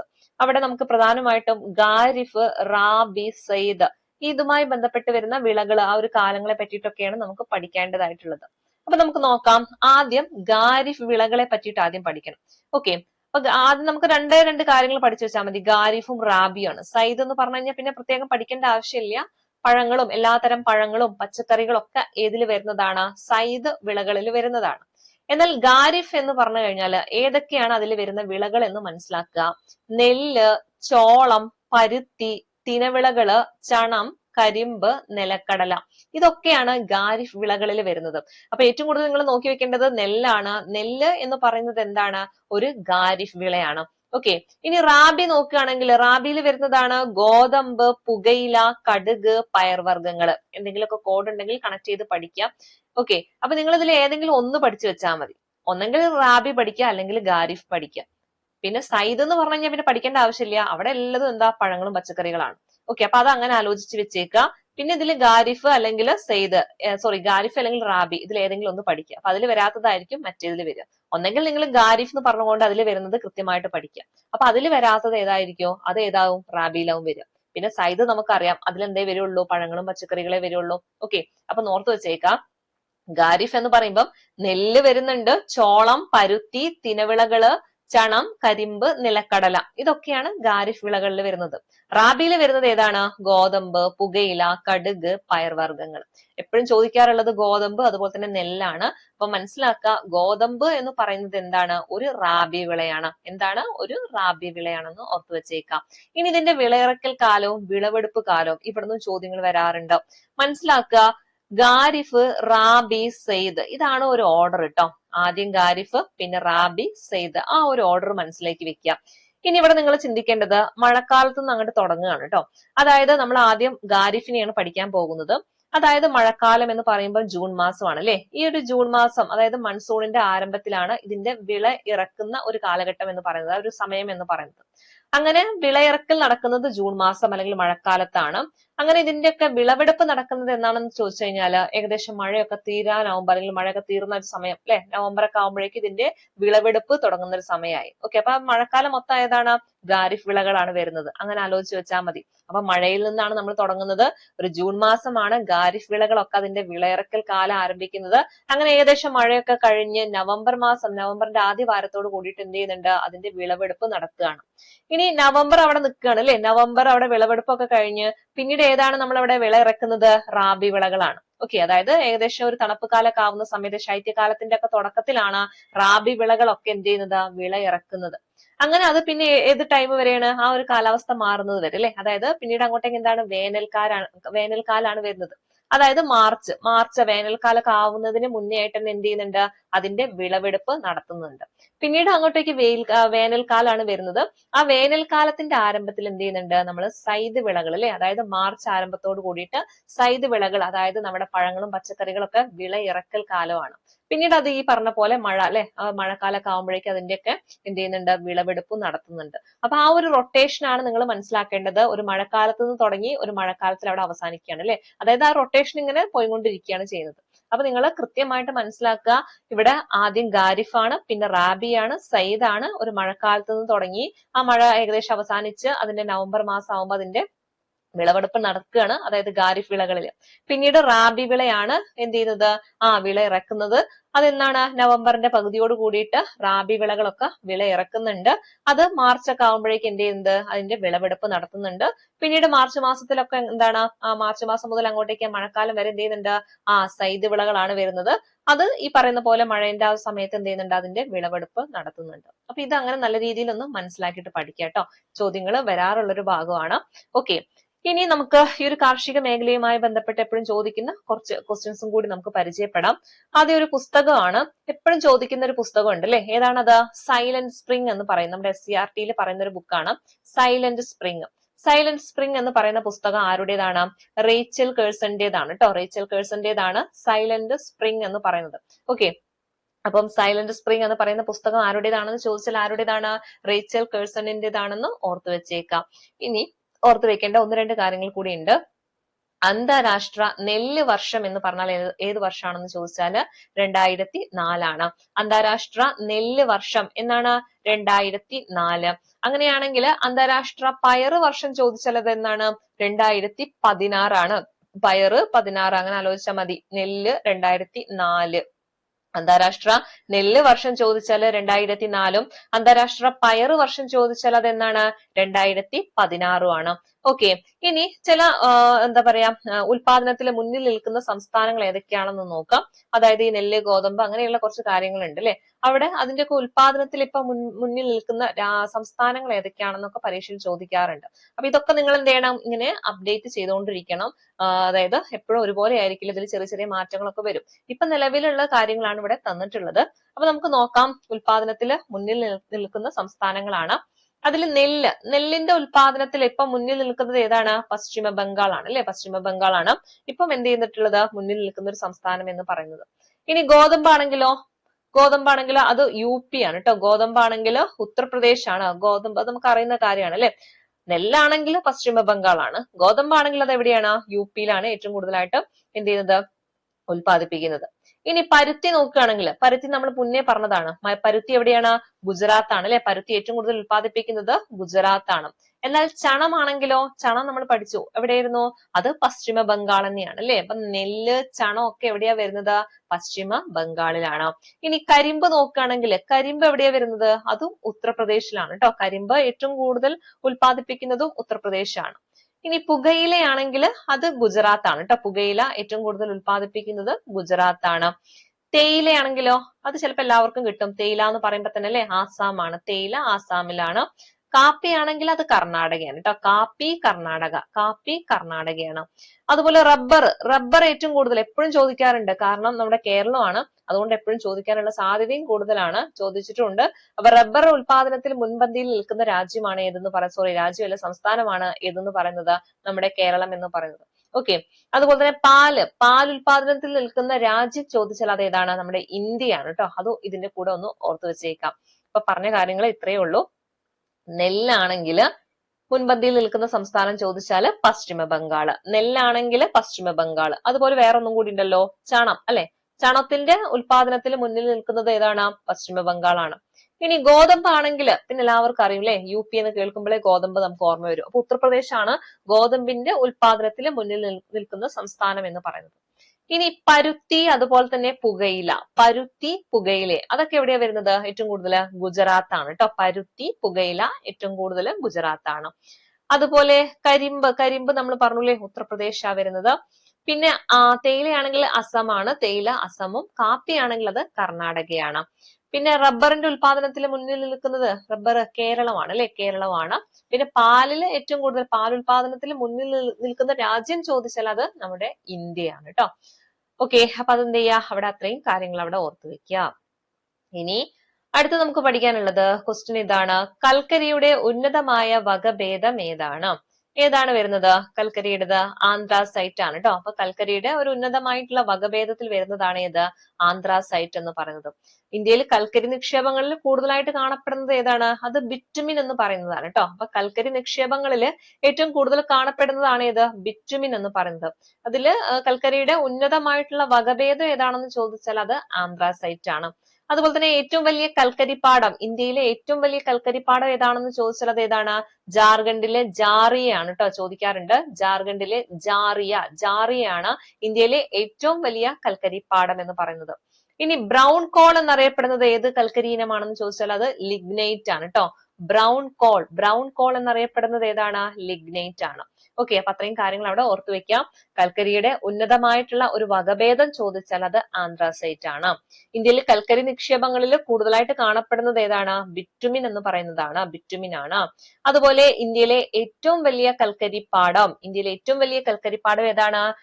ജാറിയ ആണ്, ജാറിയ. അതുപോലെ ബ്രൗൺ കോൾ എന്നറിയപ്പെടുന്നത് ഏതാണ്? ലിഗ്നൈറ്റ്, ബ്രൗൺ കോള്, ലിഗ്നൈറ്റ് പഠിക്കണേ. ഓക്കെ, ഇനി നമുക്ക് അടുത്ത ക്വസ്റ്റ്യനിലേക്ക് കടക്കാം.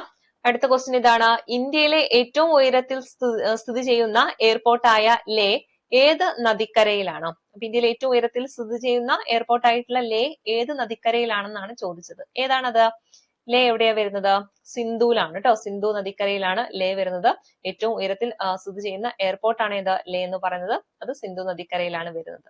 ഇനി നമുക്ക് ചില നദീതീര പട്ടണങ്ങളെ പറ്റിയിട്ടാണ് പഠിക്കാനുള്ളത്. ഇവിടുന്ന് ഇങ്ങനെ ചോദ്യങ്ങൾ വരാറുണ്ട്. അതായത് ചില നഗരങ്ങൾ, അതിന്റെ അടുത്തുള്ള നദി ഏത്, അങ്ങനെയൊക്കെ ചോദിക്കാറുണ്ട്. അതായത് ശ്രീനഗറിന്റെ അടുത്തുള്ള അല്ലെങ്കിൽ ശ്രീനഗർ എന്ന് പറയുന്നത് ഏത് നദീതീര പട്ടണമാണെന്ന് ചോദിക്കാറുണ്ട്. ഏതാണ്? ജലമാണ്. അപ്പൊ ശ്രീനഗറിന്റെ അടുത്തുള്ള നദിയാണ് ജലം എന്ന് പറയുന്നത്. ഡൽഹി ആണെങ്കിലോ, ഡൽഹി ഏത് നദീതീരത്താണ്? യമുന നദീതീരത്താണ് അല്ലെ. ഡൽഹി യമുന നദീതീരത്താണ്. വാരണാസി ആണെങ്കിലോ, വാരണാസി, പാട്ന ഒക്കെ എവിടെയാ വരുന്നത്? ഗംഗാ നദീതീരത്താണ്. ഓക്കെ, അപ്പൊ ശ്രീനഗർ ജലം നദീതീരത്താണ്. ശ്രീനഗർ എന്ന് പറയുന്നത് ജലം നദീതീരത്താണ്. ഡൽഹി ആണെങ്കിൽ യമുന, ഡൽഹി ഒക്കെ ചോദിക്കുന്നതാണ്. ഡൽഹി യമുന നദീതീരത്താണ്. വാരണാസി പാട്ന ഏത് നദീതീരത്താണ്? വാരണാസിയും പാട്നയും ഗംഗാ നദീതീരത്താണ് കേട്ടോ. ഗംഗാ നദീതീരത്താണ്. ജംഷഡ്പൂർ ആണെങ്കിൽ സുവർണരേഖ നദീതീരത്താണ്. കട്ടക്ക് എവിടെയാണ്? മഹാനദീ തീരത്താണ് കേട്ടോ. കട്ടക്ക് മഹാനദി തീരത്ത് വരുന്നതാണ്. ഓക്കെ, ഒന്നും കൂടി പറയാം. ശ്രീനഗർ ആണെങ്കിൽ ജലം നദിയുടെ തീരത്താണ്. ഡൽഹി ആണെങ്കിൽ യമുനയുടെ തീരത്താണ്. വാരണാസി, പാട്നയൊക്കെ ആണെങ്കിൽ ഗംഗാ നദി തീരത്താണ്. ജംഷഡ്പൂർ ആണെങ്കിൽ സുവർണരേഖയുടെ തീരത്ത് വരുന്നതാണ്. കട്ടക്ക് ആണെങ്കിൽ മഹാനദിയുടെ തീരത്ത് വരുന്നതാണ്. ഇനി നദികളുമായി ബന്ധപ്പെട്ട് ചോദിക്കുന്ന ഒരു ക്വസ്റ്റ്യൻ ആണ്. വൃദ്ധഗംഗ എന്നറിയപ്പെടുന്നത് ഏത് നദിയാണ്? അങ്ങനെയുള്ള ടൈപ്പ് ഓഫ് ക്വസ്റ്റ്യൻസുകൾ ചോദിക്കാറുണ്ട്. ഓക്കെ, ഓർത്ത് വെച്ചേക്ക. വൃദ്ധഗംഗ ഏതിനെയാണ് വിളിക്കുന്നത്? നമ്മുടെ ഗോദാവരിനെയാണ് വിളിക്കുക കേട്ടോ. വൃദ്ധഗംഗ എന്നറിയപ്പെടുന്നത് ഏതാണ്? ഗോദാവരിയാണ്. പാതാളഗംഗ, അർദ്ധഗംഗ എന്നൊക്കെ അറിയപ്പെടുന്നത് ഏതാണ്? കൃഷ്ണ നദിയാണ്. പാതാളഗംഗ, അർദ്ധഗംഗ അറിയപ്പെടുന്നത് ഏതാണ്? കൃഷ്ണ നദിയാണ്. ഇനി ദക്ഷിണഗംഗ എന്നറിയപ്പെടുന്നതാണെങ്കിലോ അത് ഗോദാവരിയാണ്, അതും ഗോദാവരിയാണ്. ഓർത്തു വെച്ചേക്ക.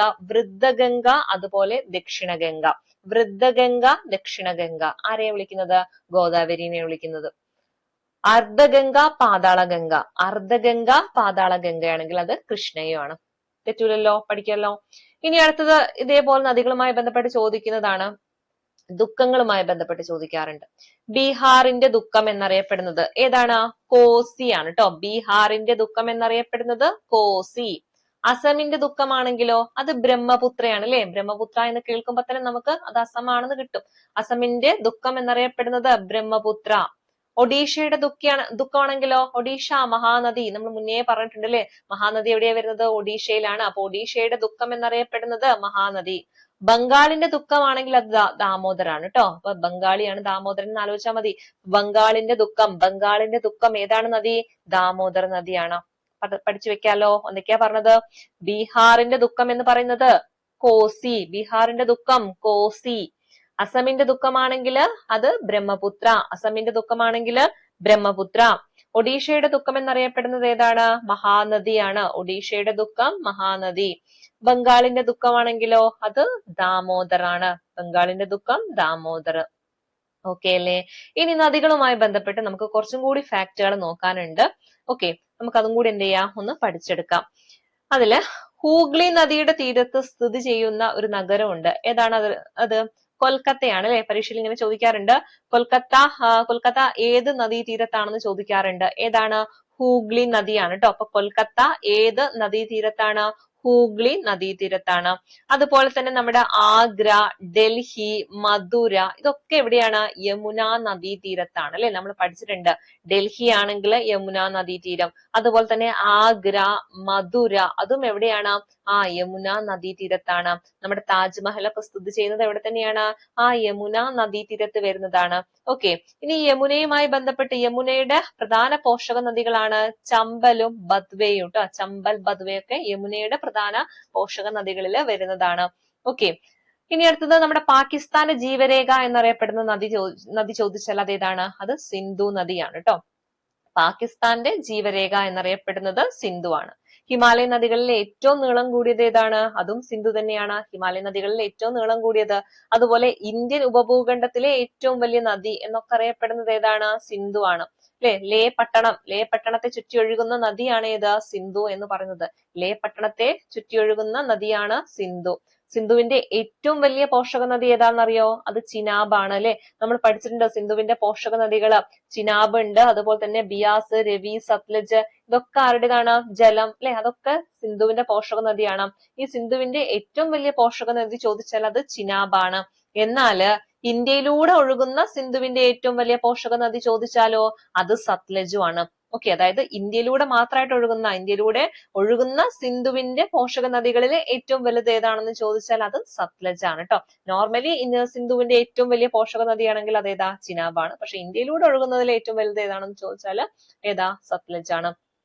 ഓക്കെ, ഇനി സിന്ധുവിന്റെ ഏറ്റവും ചെറിയ പോഷക നദിയാണെങ്കിലോ അത് ബിയാസ് ആണ് കേട്ടോ. സിന്ധുവിന്റെ ഏറ്റവും ചെറിയ പോഷക നദി ചോദിക്കുകയാണെങ്കിൽ ബിയാസ് ആണ്. ഇനി നമ്മുടെ സിന്ധു നദീ കരാർ അല്ലെ, സിന്ധു നദീജല കരാർ എന്നാണ് ഒപ്പുവെക്കുന്നത്? ഏത് വർഷമായിരുന്നു? 1960 അല്ലെ. 1960 സെപ്റ്റംബർ 19 1960 സെപ്റ്റംബർ 19 സിന്ധു നദീജല കരാർ ഒപ്പുവെക്കുന്നത്. ആരൊക്കെ തമ്മിലായിരുന്നു? നമ്മുടെ നെഹ്റു ഉണ്ട്, അതിന്റെ കൂടെ ആരോ ഒരാളും കൂടി ഉണ്ടല്ലോ. ആരായിരുന്നു? മുഹമ്മദ് അയ്യൂബ് ഖാനും ആണ് അല്ലെ. ഇവർ തമ്മിലാണ് ഏത്? സിന്ധു നദീജല കരാർ ഒപ്പുവെക്കുന്നത്. വർഷം എന്നാണ്?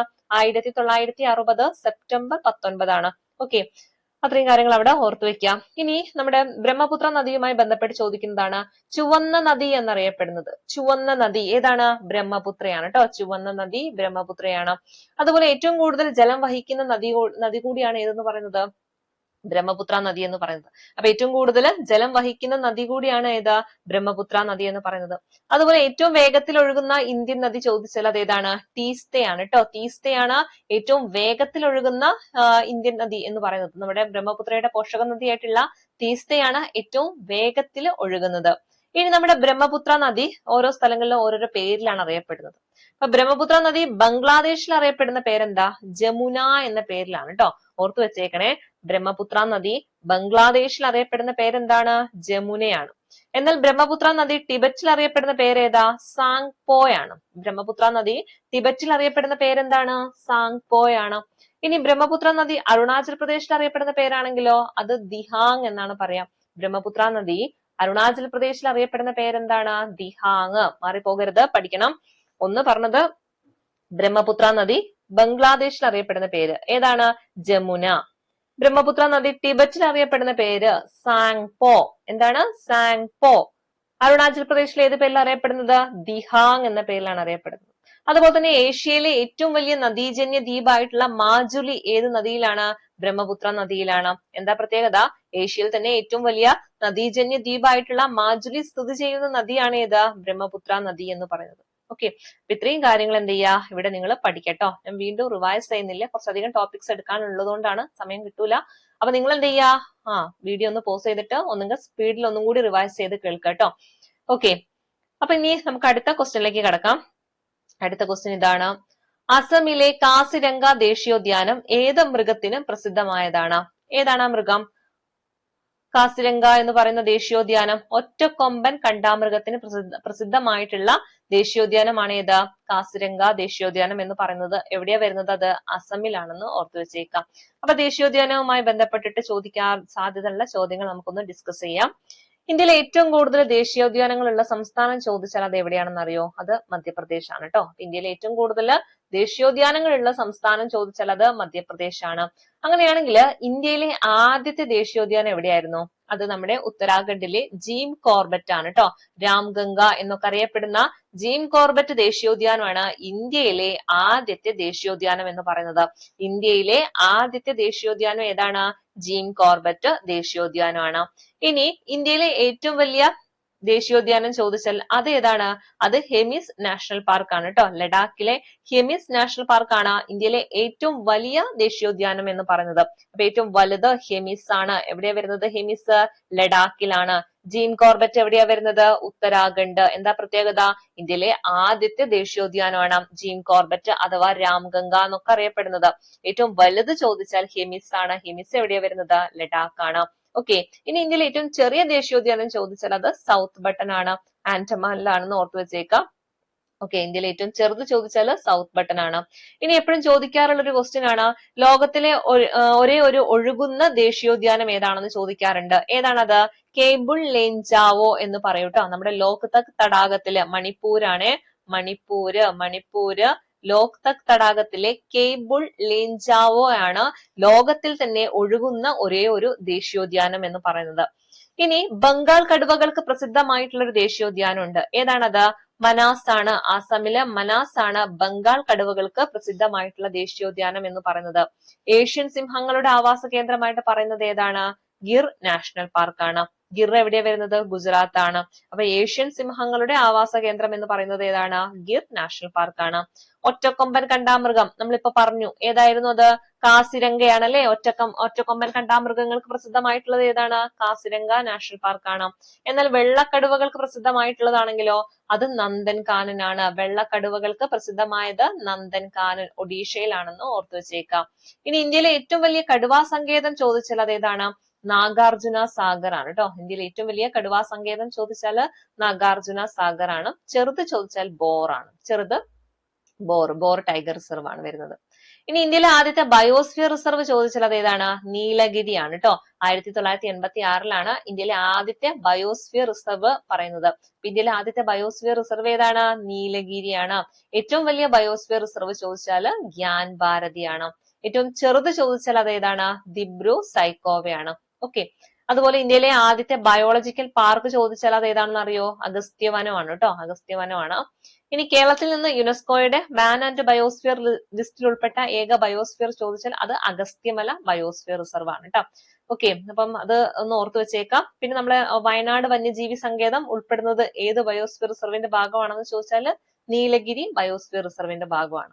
അപ്പൊ ഇത്രയും കാര്യങ്ങൾ അവിടെ ഒന്ന് ഓർത്തു വെക്കാം. ഒന്നുകൂടി ഞാൻ സ്പീഡിൽ ഒന്ന് റിവൈസ് ചെയ്ത് തരാം. നിങ്ങൾ മാക്സിമം റിവൈസ് ചെയ്യണം കേട്ടോ. ഞാൻ ഒരുപാട് ടോപ്പിക്സ് ഉള്ളതുകൊണ്ടാണ് നമ്മൾ കൂടുതൽ റിവൈസ് ചെയ്യാത്തത്. ഓക്കെ, അപ്പൊ നമുക്ക് നോക്കാം. പറഞ്ഞത് എന്തൊക്കെയാണ്? ഇന്ത്യയിലെ ഏറ്റവും കൂടുതൽ ദേശീയോദ്യാനം ഉള്ള സംസ്ഥാനം ചോദിച്ചാൽ ഏതായിരുന്നു? മധ്യപ്രദേശ്. ഇന്ത്യയിലെ ആദ്യത്തെ ദേശീയോദ്യാനം ചോദിച്ചാൽ അത് ഏതായിരുന്നു? ജീം കോർബറ്റ് അഥവാ രാംഗംഗ. എവിടെയായിരുന്നു അത്? ലഡാക്ക് അല്ല, ഉത്തരാഖണ്ഡ്. എന്നാൽ ഇന്ത്യയിലെ ഏറ്റവും വലിയ ദേശീയോദ്യാനം ചോദിച്ചാൽ അത് ഹെമിസ് ആണ്. അത് എവിടെയാ വരുന്നത്? ലഡാക്ക് ആണ്. ഏറ്റവും ചെറുത് ചോദിച്ചാൽ സൗത്ത് ബട്ടൺ ആണ്. ഇനി ലോകത്തിലെ ഒഴുകുന്ന ഒരേ ഒരു ദേശീയോദ്യാനം ചോദിച്ചാൽ അത് ഏതാണ്? കേബിൾ ലേഞ്ചാവോ. ലോക്തക് തടാകത്തിലാണ്. മണിപ്പൂരാണ്. ഇനി ബംഗാൾ കടുവകൾക്ക് പ്രസിദ്ധമായിട്ടുള്ളത് എവിടെയാണ്? മനാസ് ആണ്, ആസാമില്. ഒറ്റക്കൊമ്പൻ കണ്ടാമൃഗങ്ങളുടെ ഏക സംരക്ഷണ കേന്ദ്രം ചോദിച്ചാൽ അത് കാസിരംഗ. കാസിരംഗ എവിടെ തന്നെയാണ്? ആസാമിലാണെന്ന് ഓർത്തു വെക്കുക. വെള്ളക്കടുവകൾക്ക് പ്രസിദ്ധമായിട്ടുള്ളതോ? നന്ദൻ കാനനാണ്, ഒഡീഷയിലെ നന്ദൻ കാനനാണ്. ഇനി ചോദിക്കാൻ സാധ്യത ഉള്ളതാണ്, ഇന്ത്യയിലെ ആദ്യത്തെ ബയോസ്ഫിയർ റിസർവ് ചോദിച്ചാൽ അത് ഏതാണ്? നീലഗിരിയാണ്. 1986 നീലഗിരി ബയോസ്ഫിയർ റിസർവ്. പിന്നെ ചോദിക്കാൻ സാധ്യത ഉള്ളതാണ്, ഇന്ത്യയിലെ ആദ്യത്തെ ബയോളജിക്കൽ പാർക്ക് ചോദിച്ചാൽ അത് ഏതാണ്? അഗസ്ത്യ വനമാണ്. അതുപോലെ തന്നെ പിന്നെ പറഞ്ഞത് നമ്മുടെ വയനാട് വന്യജീവി സങ്കേതം ഏത് ബയോസ്ഫിയർ റിസർവിന്റെ ഭാഗമായിട്ടുള്ളതാണെന്ന് ചോദിക്കാം. ഏതാണ്? നീലഗിരി ബയോസ്ഫിയർ റിസർവിന്റെ ഭാഗമായിട്ടുള്ളതാണ്. ഓക്കെ, അപ്പൊ അവിടെ അത്രയും കാര്യങ്ങൾ അവിടെ ഓർത്തു വെക്കുക. ഇനി നമുക്ക് അടുത്ത ക്വസ്റ്റ്യനിലേക്ക് കടക്കാം കേട്ടോ. അടുത്ത ക്വസ്റ്റ്യൻ എന്താണ്? അറബിക്കടലിൽ സ്ഥിതി ചെയ്യുന്ന ഇന്ത്യയുടെ ദ്വീപ സമൂഹം ഏത്? അപ്പൊ നമ്മുടെ ഇന്ത്യൻ ഭൂപ്രകൃതിയിൽ വരുന്ന ഏറ്റവും അവസാനത്തെ വിഭാഗമായിട്ടുള്ള ദ്വീപുകളെ പറ്റിയിട്ടാണ് നമ്മൾ നോക്കാനായിട്ട് പോകുന്നത്. അപ്പൊ ഞാൻ അവിടെ പറഞ്ഞിട്ടുണ്ടായിരുന്നു, നമ്മുടെ അറബിക്കടലിലും അതുപോലെ തന്നെ നമ്മുടെ ബംഗാൾ ഉൾക്കടലിലും ഒക്കെ ആയിട്ടുള്ള വരുന്ന ദ്വീപുകളുണ്ട് അല്ലെ. അപ്പൊ അതിലൊന്ന് വരുന്നതാണ് ഏത്? ലക്ഷദ്വീപ് എന്ന് പറയുന്നത്. എവിടെയാ വരുന്നത്? അറബിക്കടലിലാണ് അല്ലെ. അറബിക്കടലിൽ സ്ഥിതി ചെയ്യുന്ന ഇന്ത്യയുടെ ദ്വീപ സമൂഹമാണ് ഏത്? ലക്ഷദ്വീപ് എന്ന് പറയുന്നത്. അതായത് നമ്മുടെ കേരള തീരത്ത് നിന്ന് ഏകദേശം 280 മുതൽ 480 കിലോമീറ്റർ വരെ മാറി അറബിക്കടലിൽ സ്ഥിതി ചെയ്യുന്ന ലക്ഷദ്വീപുകൾ എന്താണ്? പവിഴപ്പുറ്റുകളാലാണ് രൂപപ്പെട്ടിട്ടുള്ളത്. അപ്പൊ ഈ പറയുന്ന ലക്ഷദ്വീപ് എന്ന് പറഞ്ഞാൽ എന്താണ്? ഒരു പവിഴപ്പുറ്റ് ദ്വീപുകളാണെന്ന് മനസ്സിലാക്കി വെക്കുക. ഏകദേശം നമ്മുടെ കേരള തീരത്ത് നിന്ന് എത്ര ദൂരമാണ്? 280 മുതൽ 480 കിലോമീറ്റർ വരെ മാറിയിട്ടാണ് ഏത് കാണുന്നത്? ലക്ഷദ്വീപ് കാണുന്നത്. ഏകദേശം 36 ദ്വീപുകളാണ് ഈ ഒരു ദ്വീപ സമൂഹത്തിലുള്ളത്. അതിൽ എത്രണ്ണത്തില് ജനവാസം ഉള്ളൂ? 10 ദ്വീപുകളിൽ മാത്രമാണ് ജനവാസമായിട്ടുള്ളൂ കേട്ടോ. ഏകദേശം 36 ദ്വീപുകൾ ഉണ്ടെങ്കിലും 10 ദ്വീപുകളിലാണ് ജനവാസമായിട്ടുള്ളത്. ഇവിടുന്ന് ചോദ്യം വന്നിട്ടുണ്ട്, അതുകൊണ്ടാണ് എടുത്തു പറയുന്നത്. അപ്പൊ 10 ദ്വീപുകളിൽ മാത്രമാണ് ജനവാസം ഉള്ളത്. ഇനി ഇതിന്റെ തലസ്ഥാനം, ലക്ഷദ്വീപിന്റെ തലസ്ഥാനം ചോദിച്ചാൽ അത് ഏതാണ്? കവരത്തിയാണ്. ലക്ഷദ്വീപിന്റെ തലസ്ഥാനം ഏതാണ്? കവരത്തിയാണ്. അതുപോലെ ലക്ഷദ്വീപിലെ ഏറ്റവും വലിയ ദ്വീപാണ് ആന്ത്രോത്ത് എന്ന് പറയുന്നത്. ലക്ഷദ്വീപിലെ ഏറ്റവും വലിയ ദ്വീപ് ചോദിച്ചാൽ അത് ഏതാണ്? ആന്ത്രോത്ത്. ലക്ഷദ്വീപിന്റെ തലസ്ഥാനം ചോദിച്ചാൽ അത് ഏതാണ്? കവരത്തി. ഏകദേശം 36ഓളം ദ്വീപുകളുണ്ട്. അതിലെ 10 ദ്വീപുകളിലാണ് ജനവാസം ഉള്ളത്. അപ്പൊ അത്രയും കാര്യങ്ങൾ എന്ത് ചെയ്യുക? അവിടെ ഓർത്തു വെച്ചേക്കാം. ഇനി അടുത്തത് നമ്മുടെ ആൻഡമാൻ നിക്കോബാർ ദ്വീപുകളെ പറ്റിയിട്ടാണ്. നമുക്കറിയാം അറബിക്കടലിലാണ് ലക്ഷദ്വീപ് എന്ന് പറഞ്ഞു അല്ലെ. അങ്ങനെയാണെങ്കിൽ ആൻഡമാൻ നിക്കോബാർ ദ്വീപുകളൊക്കെ എവിടെയാണ് വരുന്നത്? നമ്മുടെ ബംഗാൾ ഉൾക്കടലിലാണ് അല്ലെ. അപ്പൊ ബംഗാൾ ഉൾക്കടലിൽ സ്ഥിതി ചെയ്യുന്ന ദ്വീപ സമൂഹമാണ് ഏതെന്ന് പറയുന്നത്? ആൻഡമാൻ നിക്കോബാർ ദ്വീപുകൾ എന്ന് പറയുന്നത്. ഇവരുടെ ഒരു പ്രത്യേകത ചോദിച്ചു കഴിഞ്ഞാല് ഇവരൊക്കെ എന്താണ്? അഗ്നിപർവ്വതജന്യ ദ്വീപുകളാണ് കേട്ടോ. ഇവിടെ എന്തുണ്ട്? അഗ്നിപർവ്വതങ്ങൾ കാണാനായിട്ട് നമുക്ക് സാധിക്കും. ഓക്കെ, ഇനി ഇവിടെ തന്നെ നമ്മൾ ഈ പറയുന്ന പോലെ ആൻഡമാൻ നിക്കോബാർ ദ്വീപുകൾ എന്ന് പറയുമ്പോൾ ഇവിടെ ആൻഡമാൻ ദ്വീപുകളുണ്ട്, നിക്കോർ ദ്വീപുകളുണ്ട്. അപ്പം ഈ പറയുന്ന പോലെ ആൻഡമാനെയും നിക്കോബാറിനെയും വേർതിരിക്കുന്ന ഒരു ചാനൽ ഉണ്ട്. അതിനെ പറയുന്ന പേരാണ് 10 ഡിഗ്രി ചാനല്. ഈ അടുത്ത് നടന്ന പരീക്ഷയിൽ ചോദിച്ചൊരു ക്വസ്റ്റ്യൻ ആണ്. നമ്മളിപ്പോ പറഞ്ഞ ആൻഡമാൻ ആൻഡ് നിക്കോബാർ ദ്വീപുകൾ എന്ന് പറഞ്ഞല്ലോ. അപ്പൊ ആൻഡമാൻ ദ്വീപുകളുണ്ട്, അതുപോലെ തന്നെ നിക്കോബാർ ദ്വീപുകളുണ്ട്. ഇവരെ തമ്മിൽ വേർതിരിക്കുന്ന ഒരു ചാനൽ ഉണ്ട്. അതിനെ വിളിക്കുന്ന പേരെന്താണ്? 10 ഡിഗ്രി ചാനല്. എന്താണ്? 10 ഡിഗ്രി ചാനല്. ഇനി ഇവിടെയും ഒരുപാട് ദ്വീപുകളുണ്ട്. അതിൽ ഏകദേശം 38 ദ്വീപുകളിലാണ് എന്തുള്ളത്? ജനവാസം ഉള്ളത്. അതായത് ഏകദേശം 572ഓളം ദ്വീപുകളുണ്ട്. അത് കറക്റ്റ് എണ്ണം ഒന്നും പഠിക്കണ്ട. അതിൽ ജനവാസം ഉള്ളത് എത്ര എണ്ണത്തിൽ മാത്രമേ ഉള്ളൂ? 38 ദ്വീപുകളിലാണ് ജനവാസം ഉള്ളത്. അതുപോലെ തന്നെ ഇവിടെ ഇന്ത്യയിൽ തന്നെ ഏക സജീവ അഗ്നിപർവ്വതം ഉണ്ട്. അതെവിടെയാ വരുന്നത്? നമ്മുടെ നിക്കോബാർ ദ്വീപിലാണ് കേട്ടോ. അതായത് ഏക സജീവ അഗ്നിപർവ്വതമായിട്ടുള്ള ബാരണ് ഏത് ദ്വീപിലാണ് ചോദിച്ചാൽ ഇതിലാണ്? നിക്കോബാർ ദ്വീപ് സമൂഹത്തിലാണ് ഉൾപ്പെടുന്നത് എന്ന് ഓർത്തു വെച്ചേക്കാം. ഓക്കെ, പിന്നെ നമ്മൾ പഠിച്ചിട്ടുണ്ടായിരുന്നു ഇന്ത്യയുടെ തെക്കേ അറ്റം എന്നറിയപ്പെടുന്നത് ഏതായിരുന്നു? ഇന്ദിര പോയിന്റ് ആണ്. ഇന്ദിര പോയിന്റ് എവിടെയാ വരുന്നത്? ഗ്രേറ്റ് നിക്കോബാറിലാണ്. ഓക്കെ, ഗ്രേറ്റ് നിക്കോബാറിലാണെന്ന് ഓർത്തു വെച്ചേക്കാം. അപ്പൊ ഇത്രയും കാര്യങ്ങൾ അവിടെ ദ്വീപുകളുമായി ബന്ധപ്പെട്ടിട്ട് ഓർത്തു വെക്കുക. ലക്ഷദ്വീപ് അറബിക്കടലിലാണ് വരുന്നത്. ഏകദേശം കേരള തീരത്ത് നിന്ന് 280 മുതൽ 480 കിലോമീറ്റർ വരെ മാറിയിട്ടാണ് ഈ ഒരു ദ്വീപ സമൂഹം കാണുന്നത്. പവിഴപ്പുറ്റുകളാൽ സമൃദ്ധമായിട്ടുള്ള ദ്വീപാണ്. ഏകദേശം 36ഓളം ദ്വീപുകളുണ്ട്. അതിൽ 10 ദ്വീപുകളിലാണ് ജനവാസം ഉള്ളത്. അതുപോലെ തന്നെ നമ്മുടെ ലക്ഷദ്വീപിന്റെ ആസ്ഥാനമായിട്ട് പറയുന്നത് ഏതാണ്? കവരത്തിയാണ്. അതുപോലെ ലക്ഷദ്വീപിലെ ഏറ്റവും വലിയ ദ്വീപ് ചോദിച്ചാൽ അത് ഏതാണ്? ആന്ത്രോത്ത് ആണ്. പിന്നെ ആൻഡമാൻ നിക്കോബാറുമായി ബന്ധപ്പെട്ട് നമ്മൾ എന്താ പറഞ്ഞത്? ബംഗാൾ ഉൾക്കടലിലാണ് ഇത് സ്ഥിതി ചെയ്യുന്നത്. അതുപോലെ ആൻഡമാനെയും നിക്കോബാറേയും തമ്മിൽ വേർതിരിക്കുന്നത് ഏതാണ്? 10 ഡിഗ്രി ചാനലാണ്. അതുപോലെ തന്നെ ഏക സജീവ അഗ്നിപർവ്വതമായിട്ടുള്ള ബാരൻ ദ്വീപ് എവിടെയാണ്? നിക്കോബാർ ദ്വീപ് സമൂഹത്തിലാണ് സ്ഥിതി ചെയ്യുന്നത്. അതുപോലെ തന്നെ നമ്മൾ പറഞ്ഞ അവിടെയും ഒരുപാട് ദ്വീപുകളുണ്ട്. അതിൽ ഏകദേശം 38 ദ്വീപുകളിലാണ് ജനവാസം ഉള്ളത്. പിന്നെ ഇന്ത്യയുടെ തെക്കേ അറ്റം എന്നറിയപ്പെടുന്ന ഇന്ദിരാ പോയിന്റ് വരുന്നത് എവിടെയാണ്? ഗ്രേറ്റ് നിക്കോബാറിലാണ്. ഓക്കെ, അപ്പൊ അവിടെ എന്ത് ചെയ്യാ, ഒന്ന് പഠിക്കാട്ടോ. ഇനി അടുത്ത ക്വസ്റ്റ്യനിലേക്ക് കടക്കാം. അടുത്ത ക്വസ്റ്റ്യൻ, ഇന്ത്യയിലെ ദേശീയ ജലപാത 3 ബന്ധിപ്പിക്കുന്ന സ്ഥലങ്ങൾ ഏതൊക്കെയാണ്? അപ്പൊ ഇതും സ്ഥിരമായിട്ട് ചോദിക്കാറുള്ള ഒരു ഭാഗമാണ്. നമ്മുടെ എന്താ പറയാ ദേശീയ ജലപാതയുമായി ബന്ധപ്പെട്ട് വരുന്ന ചോദ്യങ്ങൾ. ഏതിനൊക്കെയാണ് ബന്ധിപ്പിക്കുന്നത്? ഏതൊക്കെയാണ്? കൊല്ലം മുതൽ കോട്ടപ്പുറം വരെയാണ് അല്ലെ. അപ്പം ഈ ഒരു ബോക്സ് നിങ്ങൾ എന്ത് ചെയ്യുക, കാണാതെ അങ്ങ് പഠിച്ചു വെച്ചേക്കാം.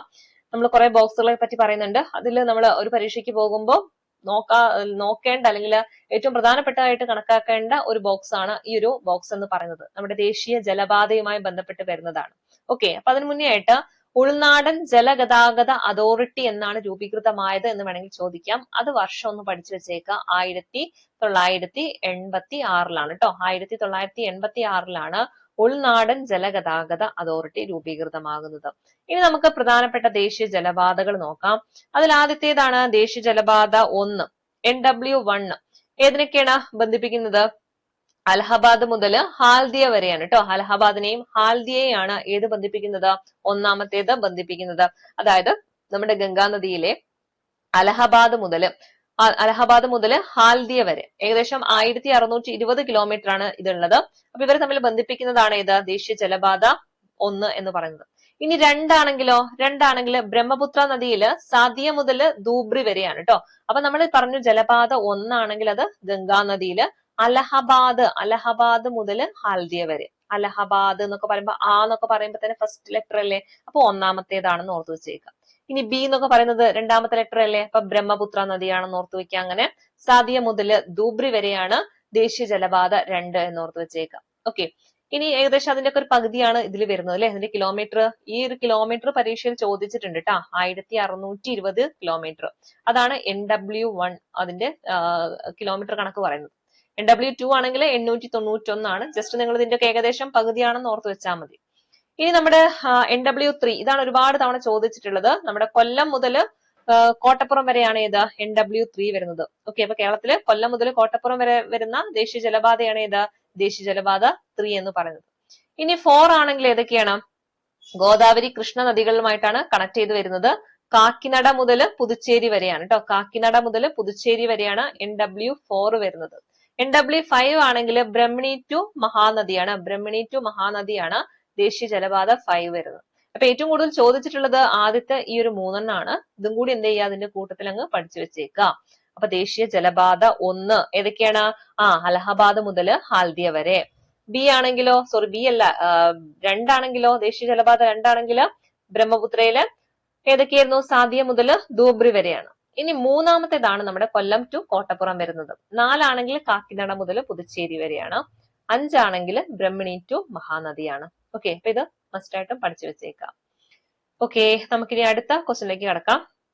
അടുത്ത ക്വസ്റ്റ്യൻ ഇതാണ്. കേരളം തമിഴ്നാട് ലാസ്റ്റ് ക്വസ്റ്റ്യൻ ആണ്. കേരളം തമിഴ്നാട് സംസ്ഥാനങ്ങളിലെ തീരദേശ മണലിൽ നിന്ന് ലഭിക്കുന്ന ആണവോർജ ധാതു ഏതാണ് വരുന്നത്? തോറിയമാണ് കേട്ടോ. തോറിയമാണ്. അപ്പൊ ഇവിടെ കുറച്ച് ചോദ്യങ്ങൾ നമുക്ക് പ്രതീക്ഷിക്കാൻ പറ്റുന്ന കുറച്ച് ചോദ്യങ്ങളുണ്ട്, അതൊക്കെ നോക്കാം. ഇന്ത്യയിലെ ആദ്യത്തെ ആണവ വൈദ്യുത നിലയം ഏതാണെന്ന് ചോദിച്ചാൽ അതേതാണ്? ഇന്ത്യയിലെ ആദ്യത്തെ ആണവ വൈദ്യുത നിലയം ഏതാ വരുന്നത്? താരാപൂർ ആണ് കേട്ടോ. താരാപൂർ എവിടെ വരുന്നത്? മഹാരാഷ്ട്രയാണ്. ഇന്ത്യയിലെ ആദ്യത്തെ ആണവ വൈദ്യുത നിലയമാണ് എന്ന് പറയുന്നത് എവിടെയാണ്? താരാപൂർ. ഇവിടെ ഉപയോഗിക്കുന്ന ഇന്ധനം ചോദിച്ചാൽ അതേതാണ്? യുറേനിയം ആണ് കേട്ടോ. അപ്പൊ താരാപൂരിൽ ഉപയോഗിക്കുന്ന ഇന്ധനം ചോദിച്ചാൽ യുറേനിയം ആണ്.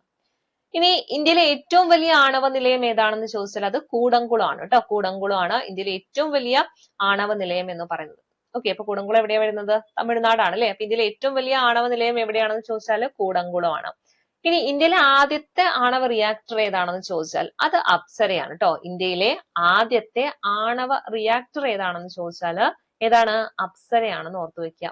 ഏറ്റവും കൂടുതൽ ആണവ നിലയങ്ങളുള്ള സംസ്ഥാനം ഏതാ? അത് തമിഴ്നാടാണ്. ഏറ്റവും കൂടുതൽ ആണവ നിലയങ്ങളുള്ള സംസ്ഥാനം ചോദിച്ചാൽ തമിഴ്നാടാണ് കേട്ടോ. അവിടെ അത്രയും ഓർത്ത് വെക്കുക. പിന്നെ എപ്പോഴും ചോദിക്കുന്ന കുറച്ച് കാര്യങ്ങളുണ്ട്. ഇത് ഒരുപാട് തവണ ചോദിച്ചൊരു ക്വസ്റ്റ്യൻ ആണ്. അതായത് ഇന്ത്യയിലെ പ്രധാനപ്പെട്ട ആണവോർജ്ജ നിലയങ്ങളാണ്, അതിന്റെ പേര് കൊടുക്കും, അത് ഏത് സംസ്ഥാനത്താണ് എന്നാണ് ചോദ്യമായിട്ട് വരാറുള്ളത്. അപ്പൊ നമ്മളിപ്പോ പറഞ്ഞു അല്ലെ, താരാപൂർ. താരാപൂർ എവിടെയാ വരുന്നത്? മഹാരാഷ്ട്രയിലാണ്. പഠിക്കണേ, താരാപൂർ എവിടെയാ വരുന്നത്? മഹാരാഷ്ട്രയില്. റാവത്ത് ഭട്ട്. റാവത്ത് ഭട്ട് എവിടെ വരിക? രാജസ്ഥാൻ അല്ലെ, ആ പേരിൽ തന്നെ ഉണ്ട് റാവത്ത്, രാജസ്ഥാൻ. റാവത്ത് ഭട്ട് രാജസ്ഥാൻ. താരാപൂര് മഹാരാഷ്ട്ര. ഇനി കൽപ്പാക്കം കൂടംകുളം, ആ പേര് കേൾക്കുമ്പോഴേ കിട്ടൂ അല്ലെ, കൽപ്പാക്കം കൂടംകുളം എവിടെയാ വരിക? തമിഴ്നാടാണ്. കൽപ്പാക്കം കൂടംകുളം തമിഴ്നാടാ. ഇനി കൈഗയാണെങ്കിലോ? കൈഗ കർണാടകയാണ് കേട്ടോ. കൈഗ കർണാടക, അത് മാത്രമാണ് കർണാടക വരുന്നത്. അപ്പം കൽപ്പാക്കം ആണെങ്കിലും കൂടംകുളം ആണെങ്കിലും തമിഴ്നാടാണ്, കൈഗ കർണാടകയാണ്. ഇനി കാക്രപ്പാറ ആണെങ്കിൽ നമ്മുടെ ഗുജറാത്താണ്. കാക്രപ്പാറ ഗുജറാത്താണ്. കാക്രപ്പാറ എവിടെയാ വരുന്നത്? ഗുജറാത്താണ്. നറോറയാണെങ്കിൽ ഉത്തർപ്രദേശ്. നറോറ ഉത്തർപ്രദേശ്. നറോറ എവിടെയാ വരുന്നത്? ഉത്തർപ്രദേശ്. ഒരുപാട് തവണ ചോദിച്ചതാണ്. നറോറ ആണവ നിലയം എവിടെയാ വരുന്നത് എന്ന് ചോദിക്കാറുണ്ട്. എവിടെയാ വരിക? ഉത്തർപ്രദേശ്. ഓക്കെ, അപ്പൊ എന്തൊക്കെയാ നമ്മൾ പറഞ്ഞത്? ഇന്ത്യയിലെ ആദ്യത്തെ ആണവ വൈദ്യുത നിലയം ചോദിച്ചാൽ അത് താരാപൂർ ആണ്. അത് എവിടെയാ വരുന്നത്? മഹാരാഷ്ട്രയാണ്. അതിലുപയോഗിക്കുന്ന ഇന്ധനം ചോദിച്ചാൽ അത് ഏതാണ്? യുറേനിയം ആണ്. ഇതിൽ ഏറ്റവും വലിയ ആണവ നിലയം ചോദിച്ചാൽ അത് ഏതാണ്? അത് കൂടംകുളമാണ്. കൂടംകുളം എവിടെയാ വരുന്നത്? തമിഴ്നാടാണ്. ഇതിലെ ആദ്യത്തെ ആണവ റിയാക്ടർ ചോദിച്ചാൽ അത് അപ്സരയോ ആണെന്ന് ഓർത്തു വെക്കുക. ഏറ്റവും കൂടുതൽ ആണവ നിലയങ്ങളുള്ള സംസ്ഥാനം ഏതാ? അത് തമിഴ്നാടാണ്. അതുപോലെ നമ്മൾ പ്രധാന ആണവോർജ്ജ നിലയങ്ങളെ പറ്റി പറഞ്ഞു അല്ലെ. താരാപൂർ എവിടെയാ വരുന്നത്? മഹാരാഷ്ട്ര. റാവത്ത് ഭട്ട് ആണെങ്കിൽ രാജസ്ഥാൻ. കൽപ്പാക്കം കൂടംകുളമൊക്കെ വരുന്നത് തമിഴ്നാടാണ്. കൈഗയാണെങ്കിൽ കർണാടക. പിന്നെ ഏതാ? കാക്രപ്പാറ. കാക്രപ്പാറ ഗുജറാത്ത്. കാക്രപ്പാറ ഗുജറാത്ത്. നറോറ ഉത്തർപ്രദേശ് ആണ് കേട്ടോ. നറോറ ഉത്തർപ്രദേശ്. ഓക്കെ, അപ്പൊ ഇത്രയും കാര്യങ്ങൾ എന്ത് ചെയ്യുക? അവിടെ ഓർത്തു വെച്ചേക്കാം. അപ്പം ഇത്രയും എടുത്ത കാര്യങ്ങൾ നന്നായിട്ട് റിവൈസ് ചെയ്യുക. പ്രത്യേകിച്ച് ബിഗിനേഴ്സ് ഒക്കെ ആണെങ്കിൽ വീണ്ടും വീണ്ടും റിപ്പീറ്റ് ചെയ്ത് കേൾക്കുക കേട്ടോ. 10 മിനിറ്റ് 15 മിനിറ്റ് അങ്ങനെയൊക്കെ വെച്ചിട്ട് ടൈം ഷെഡ്യൂൾ ചെയ്ത് വെച്ചുകൊണ്ട് റിപ്പീറ്റ് ചെയ്ത് പഠിക്കുക. പിന്നെ ഷോർട്ട് നോട്ട് ഒക്കെ എഴുതി വെച്ചിട്ട് വീണ്ടും വീണ്ടും വായിച്ചൊക്കെ പഠിച്ച് റിവിഷൻ കറക്റ്റ് ആയിട്ട് നടത്തുക. അപ്പൊ നമുക്ക് അടുത്തൊരു ക്ലാസ്സിൽ അടുത്തൊരു ടോപ്പിക്കുമായിട്ട് വീണ്ടും കാണാം. താങ്ക്